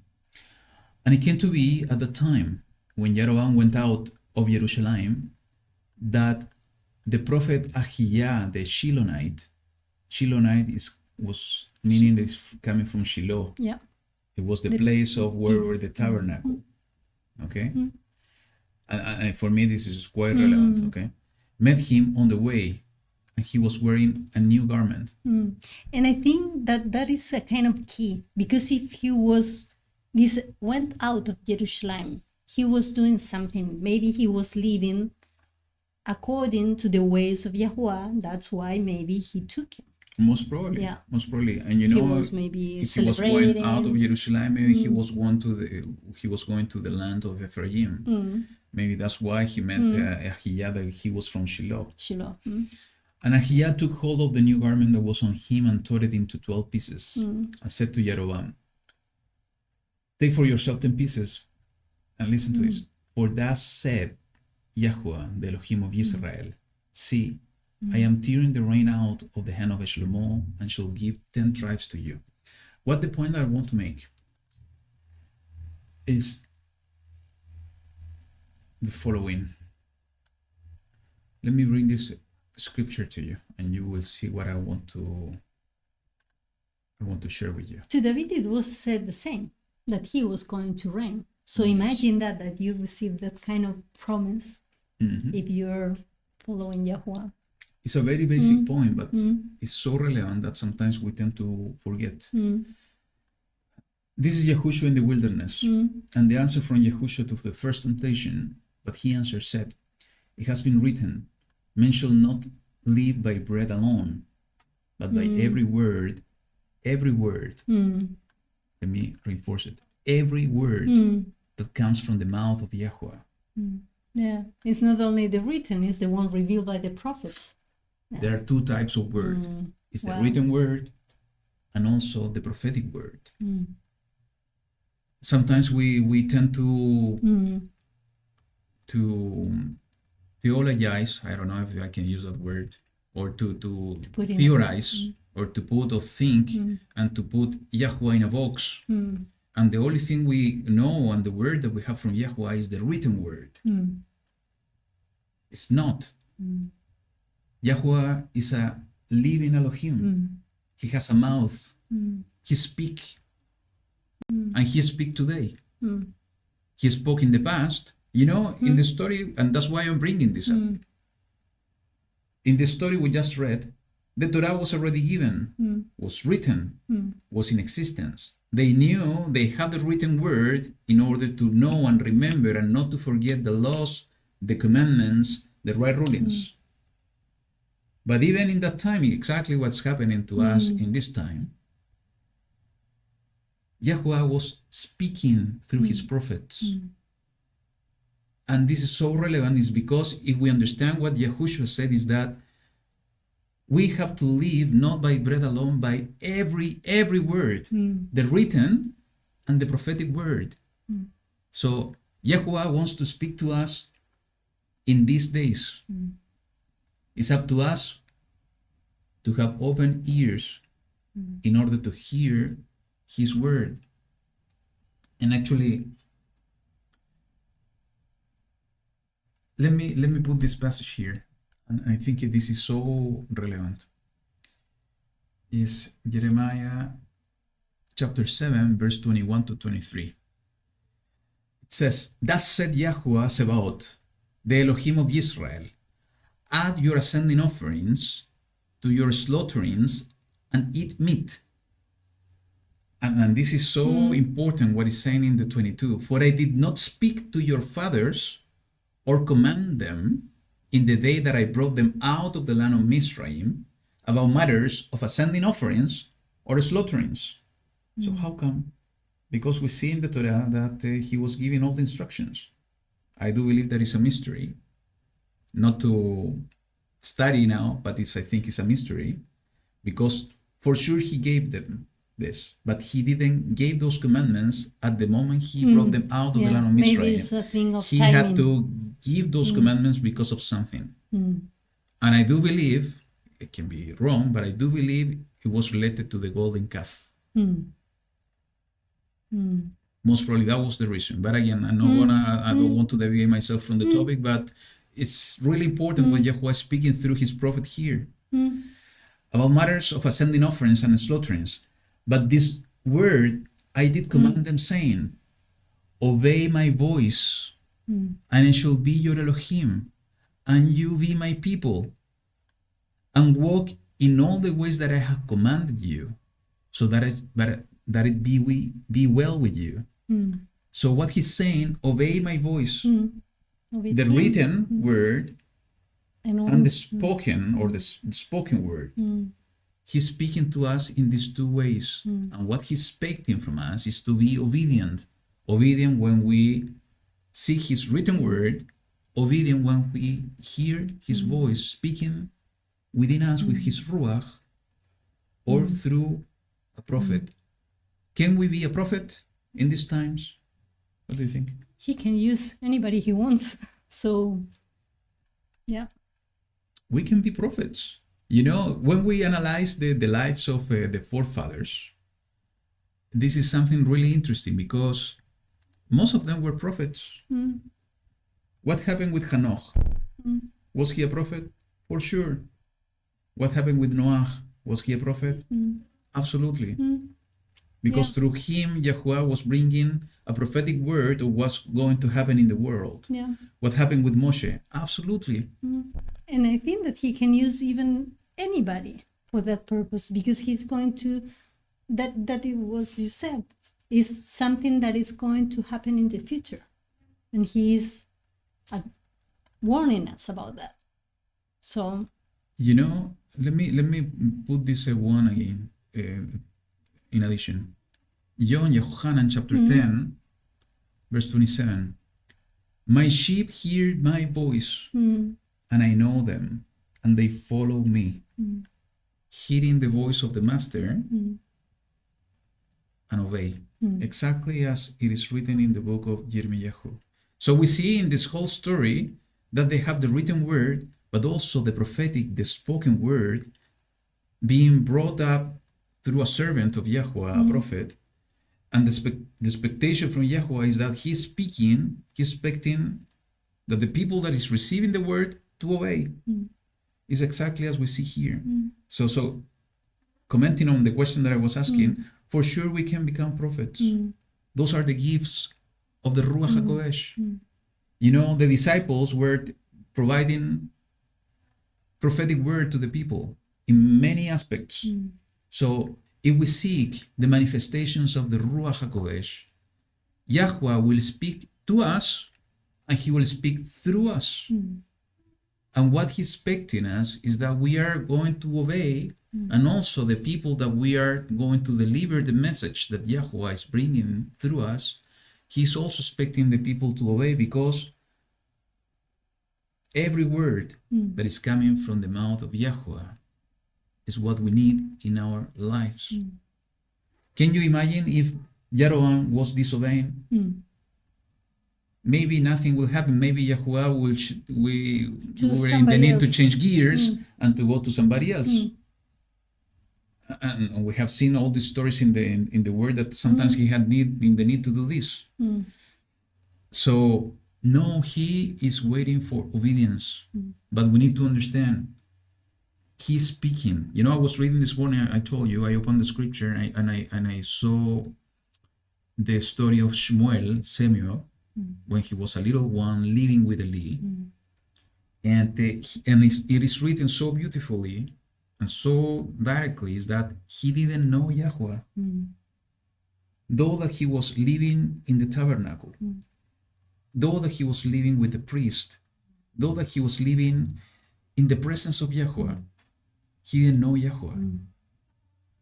And he came to know YaHuWaH only when YaHuWaH was speaking to him. It was not when he was reading the scrolls. He didn't know YaHuWaH by reading the scrolls. For sure, he knew his character. Yeah. He knew his ways of life. He learned to understand his righteousness. But he didn't know YaHuWaH in his experience. He only was able to know YaHuWaH, to meet him, and that word know, it means to meet him and to know him intimately, when he was able to hear his voice. And even when he was hearing his voice, he didn't know who was talking. Yeah. He couldn't He thought it was Eli. And it took him 3 times, and only 3 times, actually 4 times. And the guidance of somebody else that knew how YaHuWaH was speaking to his people, not only through the written word, but also with living and spoken word. By spoken word, and I don't mean that we are going to listen audibly, though sometimes it can happen. He can speak to you within you, in your heart, in your thoughts. So we need to learn how to identify his voice, because sometimes maybe he's speaking to us, and because we don't know him, we are becoming disobedient. And in these times of trouble, it's so important that the only way that we are going to be protected not to get into confusion, because there are a lot of confusion going on, is by knowing YaHuWaH and recognizing his voice. Okay? Yep. I'm going to speed up because I just saw the time. So let's go to the book of 1 Kings, verse chapter 12. It's my time. So it says the following. And Rehoboam went to Shechem, for all Israel had gone to Shechem to set him up to reign. And it came to be when Jeroboam, son of Nebat, heard this, he was still in Mizraim, for he had fled from the presence of sovereign Shlomo and had been dwelling in Mizraim. So another one going to Mizraim. So Mizraim, Egypt, I think has a relevant role aspect in the plan of YaHuWaH. That they sent and called him. And Jeroboam and all the assembly of Israel came and spoke to Rehoboam, saying, your father made our yoke hard, and now lighten the hard service of your father, and his heavy yoke which he put on us. Then we serve you. And he said to them, go away for 3 days, then come back to me. And the people went. And this is so, I think, prophetic, because it's like sending the people away in the dispersion and coming back again in order to meet the king. Maybe the timings are not so direct, but 3 days is so important. Maybe they were in the middle of the first day, but it was the first day anyways. I'm thinking prophetically in the times, it's almost 3,000 years that has come past from that story, we can say.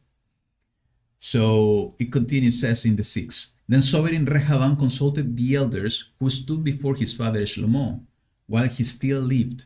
And he said, what do you advise me to answer these people?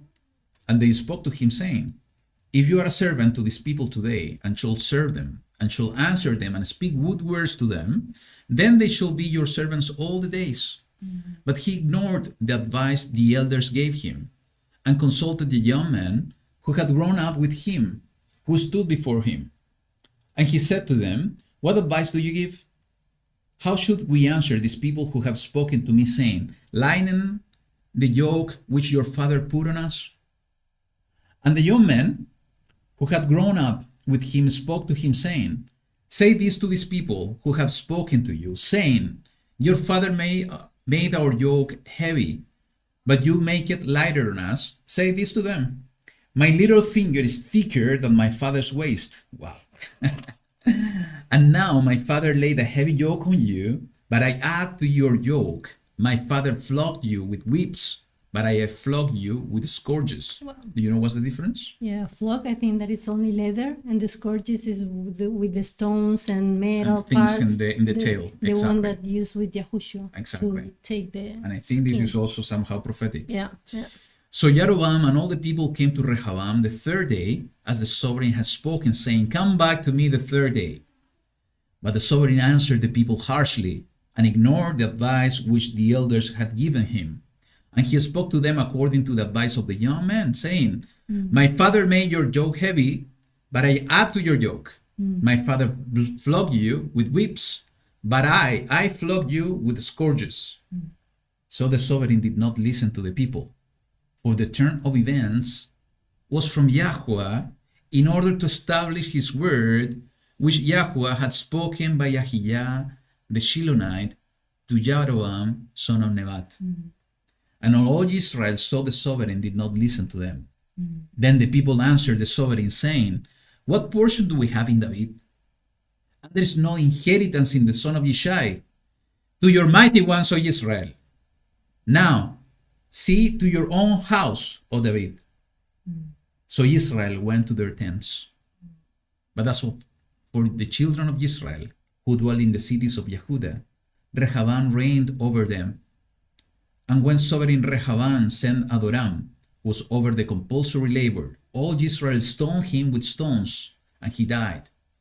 And sovereign Rehoboam hastily mounted his chariot to flee to Jerusalem.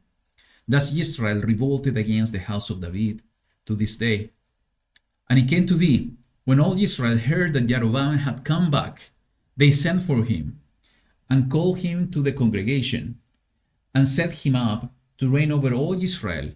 There was none who followed the house of David, except the tribe of Yehuda only. And Rehoboam came to Jerusalem, and he assembled all the house of Yehuda with the tribe of Benjamin, 180,000 chosen brave men, to fight against the house of Israel, to bring back the reign of Rehoboam, son of Shlomo.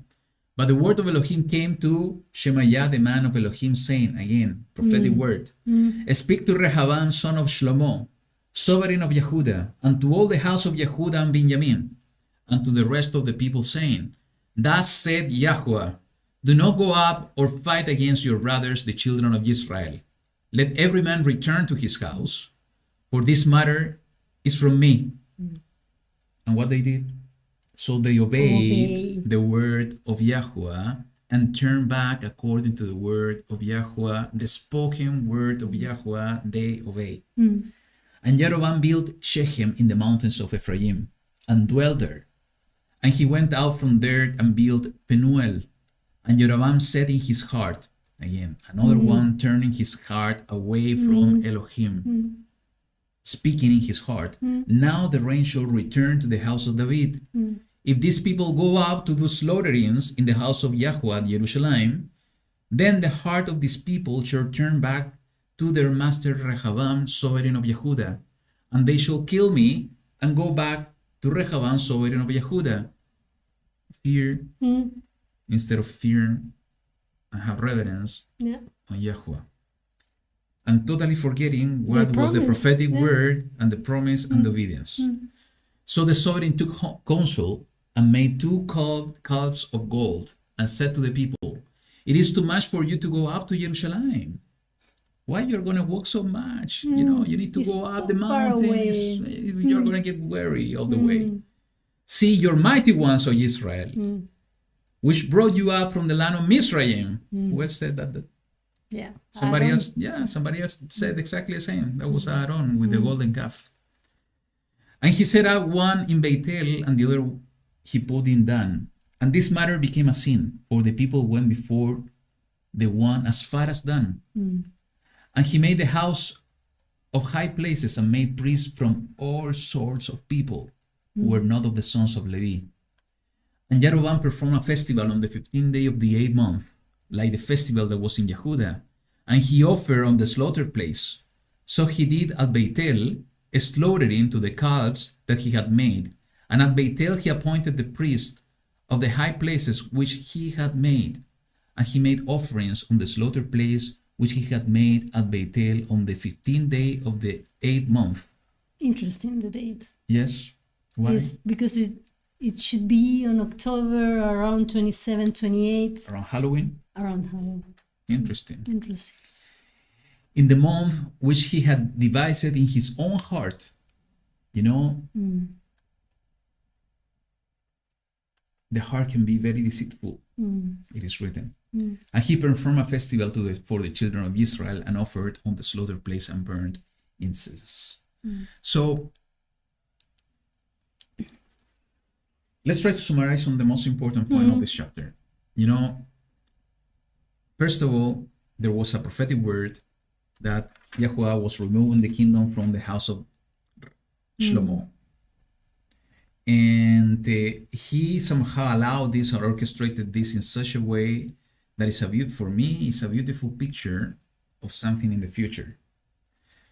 And in addition to that, we see the Jeroboam taking the kingdom, but doing totally the opposite, deviating immediately. Yeah, At least believing. Shlomo, you know, he lasted a lot of years. This one, you know, was almost immediately deviating. And why? Because of fear. That's why we need to be so careful and not to be fearful, especially in these times, because it could be by fear or because of fear that we can deviate ourselves from the way. And I think what I'm saying now is so important because we have been living, especially in these recent years, with fear. The system of the beast has been trying to introduce on the people, on the population, fear. If we follow in that trap of fear, we can deviate ourselves. And what's coming next? Remember what YaHuWaH, when they were going to fight against the tribes of Israel, YaHuWaH again brought a prophetic word, said, don't do it, don't fight, because this is coming from me. We know what's coming next in this time is coming from him. And he has been spoken in the past, and it is written what's going to happen. We can be fearful of what's going to happen, but if we do that, we are not going to endure until the end. That's the reality, and we need to speak as it is. If we are going to fear what's coming, we are not going to be able to endure until the end. We need to fear, as David put here, revere YaHuWaH. If we do that, we have nothing to fear of the outside because he's walking with us, even through the fire, even through the valley of the shadow of death. He is going to be with us, and we have nothing to fear, even though that we see people falling beside us because of anything. And even Mashiach was saying, sorry to interrupt, go ahead. but Mashiach was saying, don't fear the people who are able to kill the body. You have to fear only the one who can kill your soul and your body.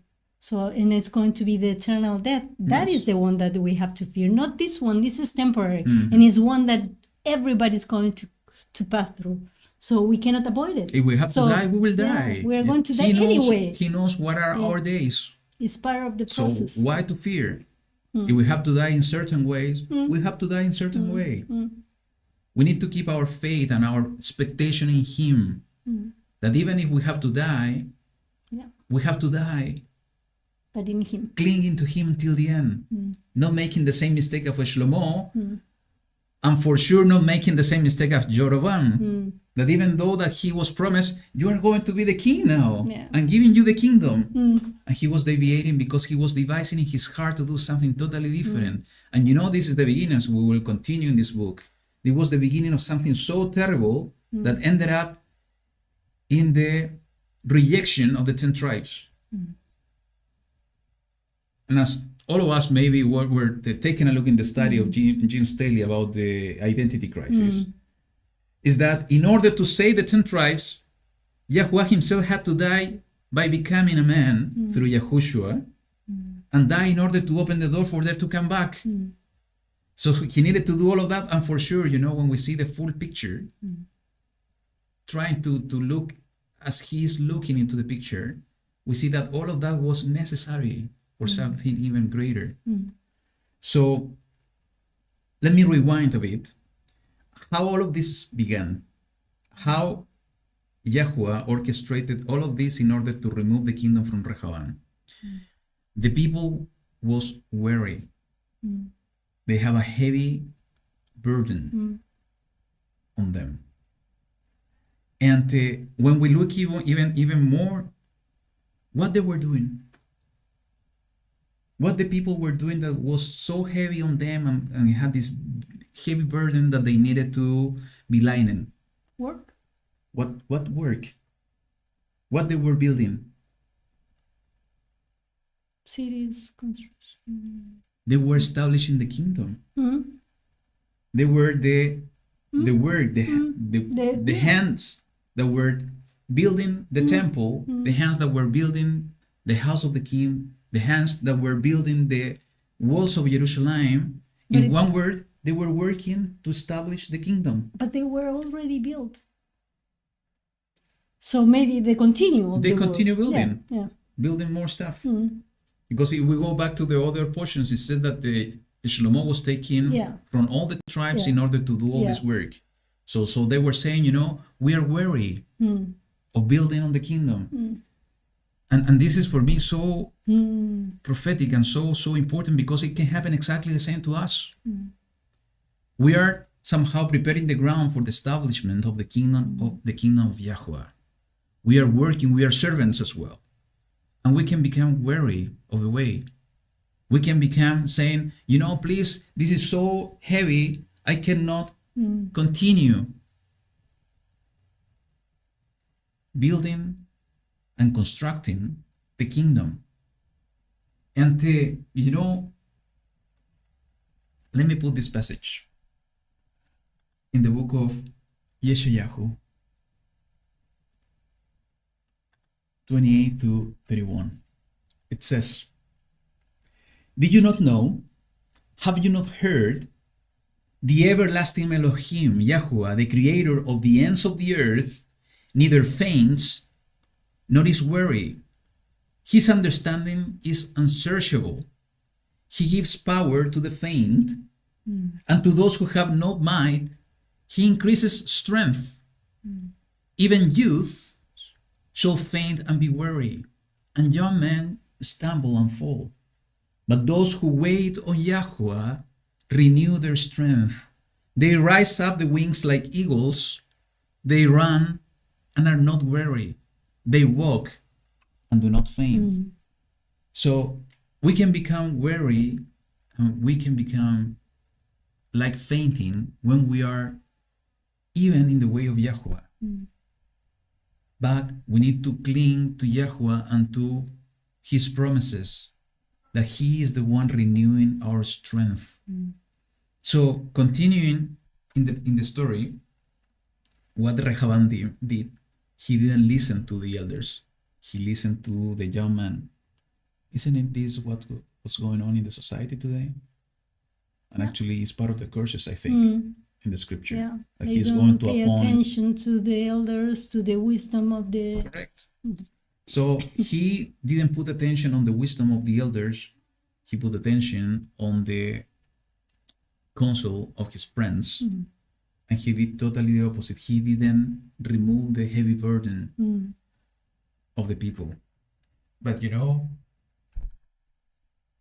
though Shlomo was putting this heavy burden, though Rehoboam didn't remove the heavy burden, the seed of David was the one, and that the seed, that the specific seed that is Yahushua HaMashiach, is the one that was appointed in order to remove the heavy burden from us. Yeah.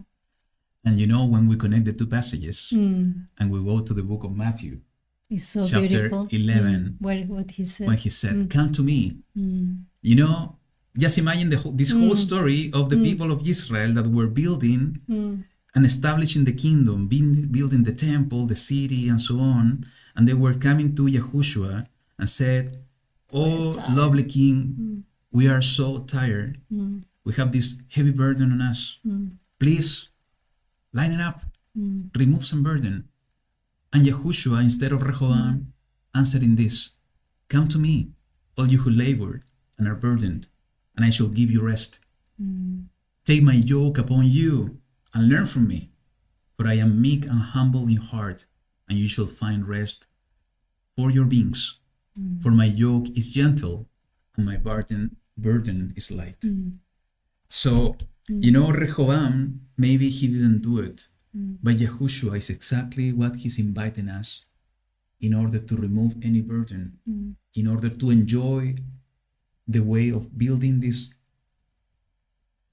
temple that we are on, preparing the ground for the establishment of his kingdom. And you know, the other thing that caught my attention, and I'm gonna summarize one of my last comments, is that when the elders gave the counsel, the advice to Rehoboam, all the counsel and the advice they gave, it's actually, let me put it here because I think it's to become a servant of them. Exactly. And then they are going to be servants of you. Yes. If you are a servant to these people, shall serve them. So it's to serve the people. And what Yahushua said, I'm becoming as a servant. The king needs to be a servant.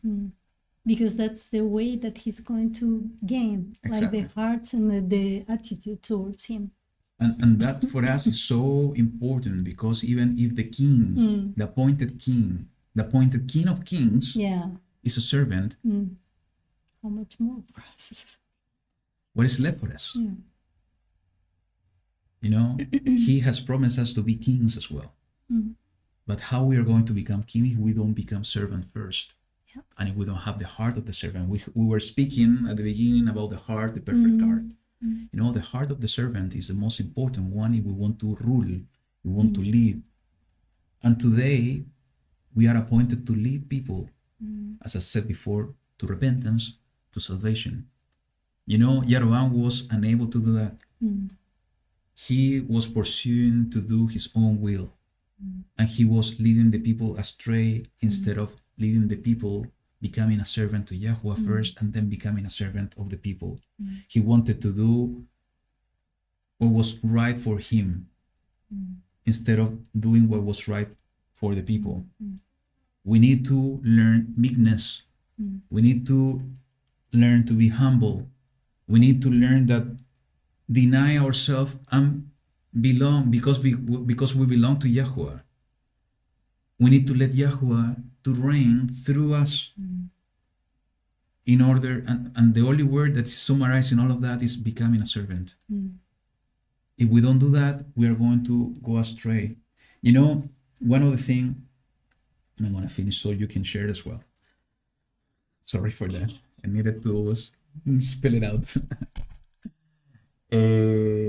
That we were talking earlier, that how come for Israel was so easy to accept the two calves?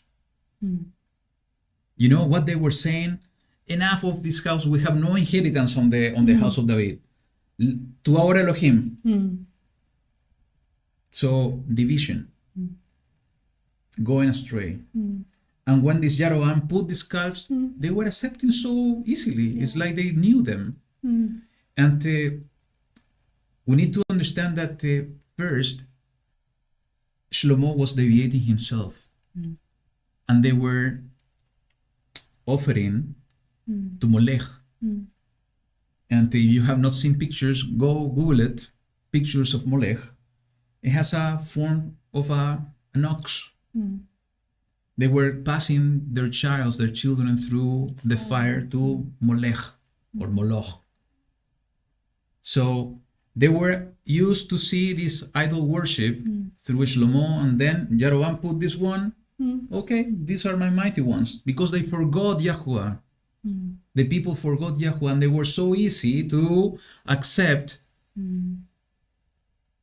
the idols. You know, I had prepared a video, but I'm not gonna do it actually because of time. Let me try to look for the link, And you can send them the and I'm link. gonna send the link in the chat. It's not a No, it's not a Kodesh video, but you know, it's so The relevant. concept. The relevant is so important. Just give me a second to. Because that is important when we follow what the rest is doing. Some people they see and everybody's doing this, so everybody is doing that, so that is okay. No, it's all the opposite. There is a spiritual law that we can see it easily in the word. Is that when two or three, I write it. yes, no, it's not the one. Agree on something and to pray for something or to do something, that thing is going to happen.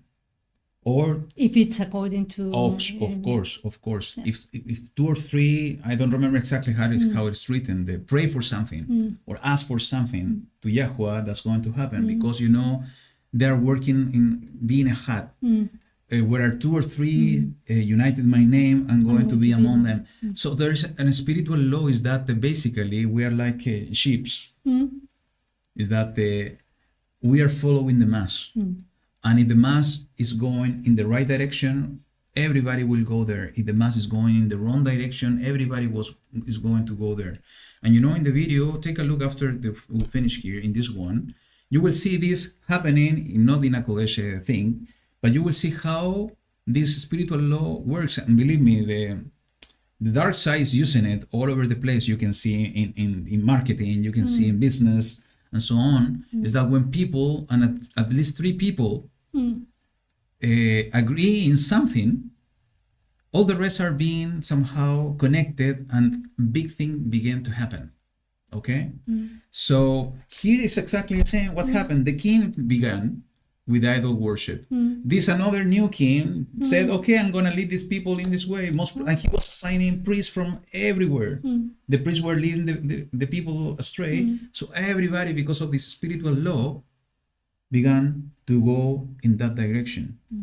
You know, even Yahushua said when he was talking about, there's a prophecy in the book of Zechariah, is that they kill the shepherd, and the sheep will go astray, will be dispersed. So the king, the head, is so important in order not to disperse the sheep.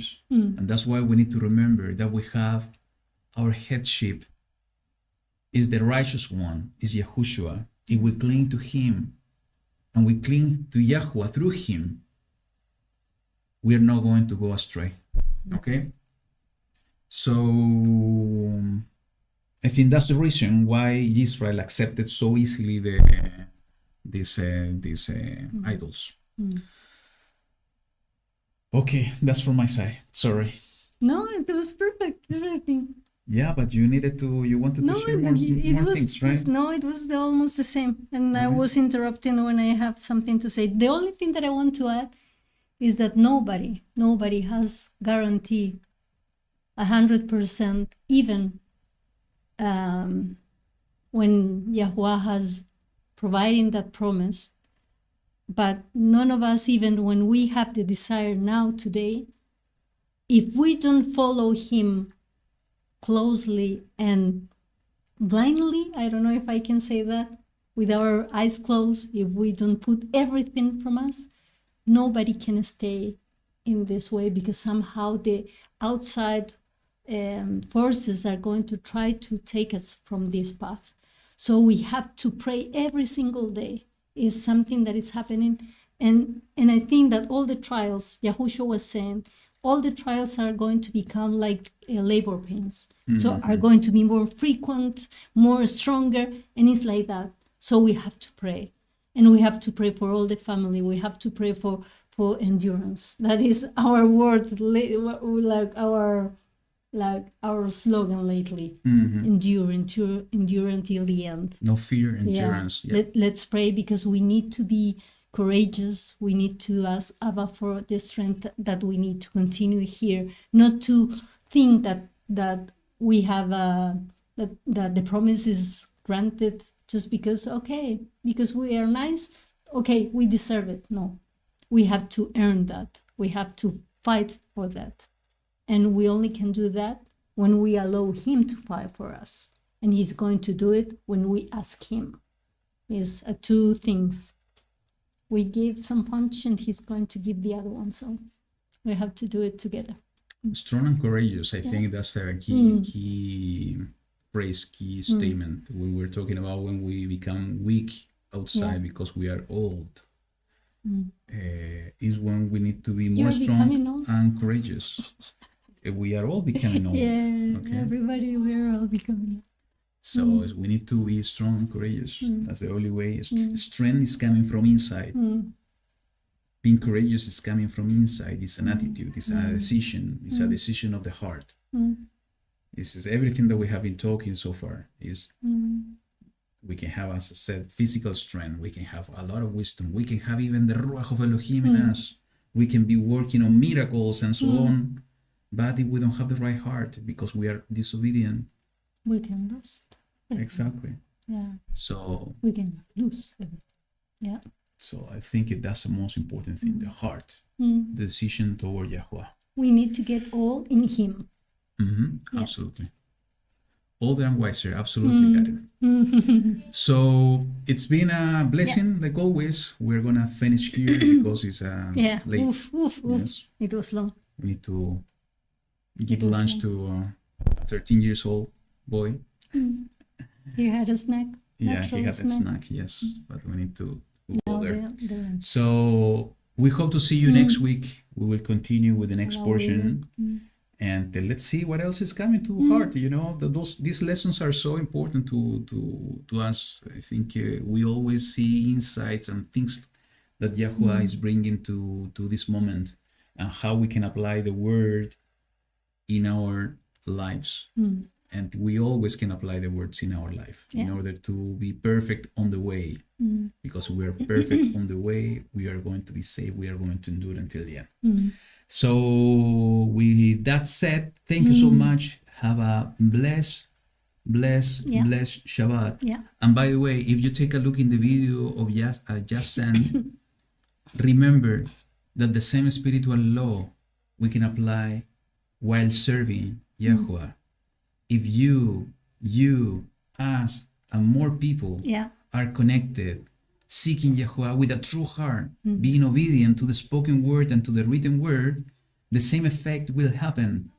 And we saw that happen in the book of Acts, and it can happen in these days, and I think it's going to happen, and most probably it's happening already. So it's our decision to be part of it. In order to see the manifestation, the big manifestation and good manifestation and great manifestation of the power of YaHuWaH. So once again, thank you so much. Have a beautiful and a blessed week. And hopefully the rest of this Shabbat. And the rest of the Shabbat. And hopefully see you next week. Shabbat Shalom. YaHuWaH be with you all. Bye. This is a song I wrote with my good friend, Aaron Schust. Welcome to Jerusalem, brother.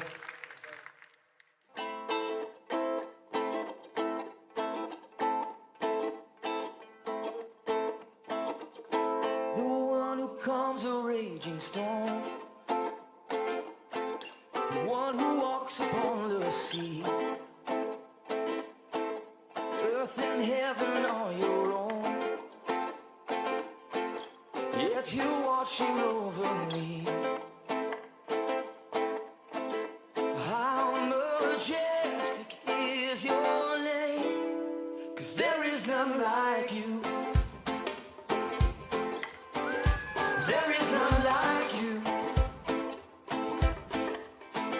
Together we proclaim.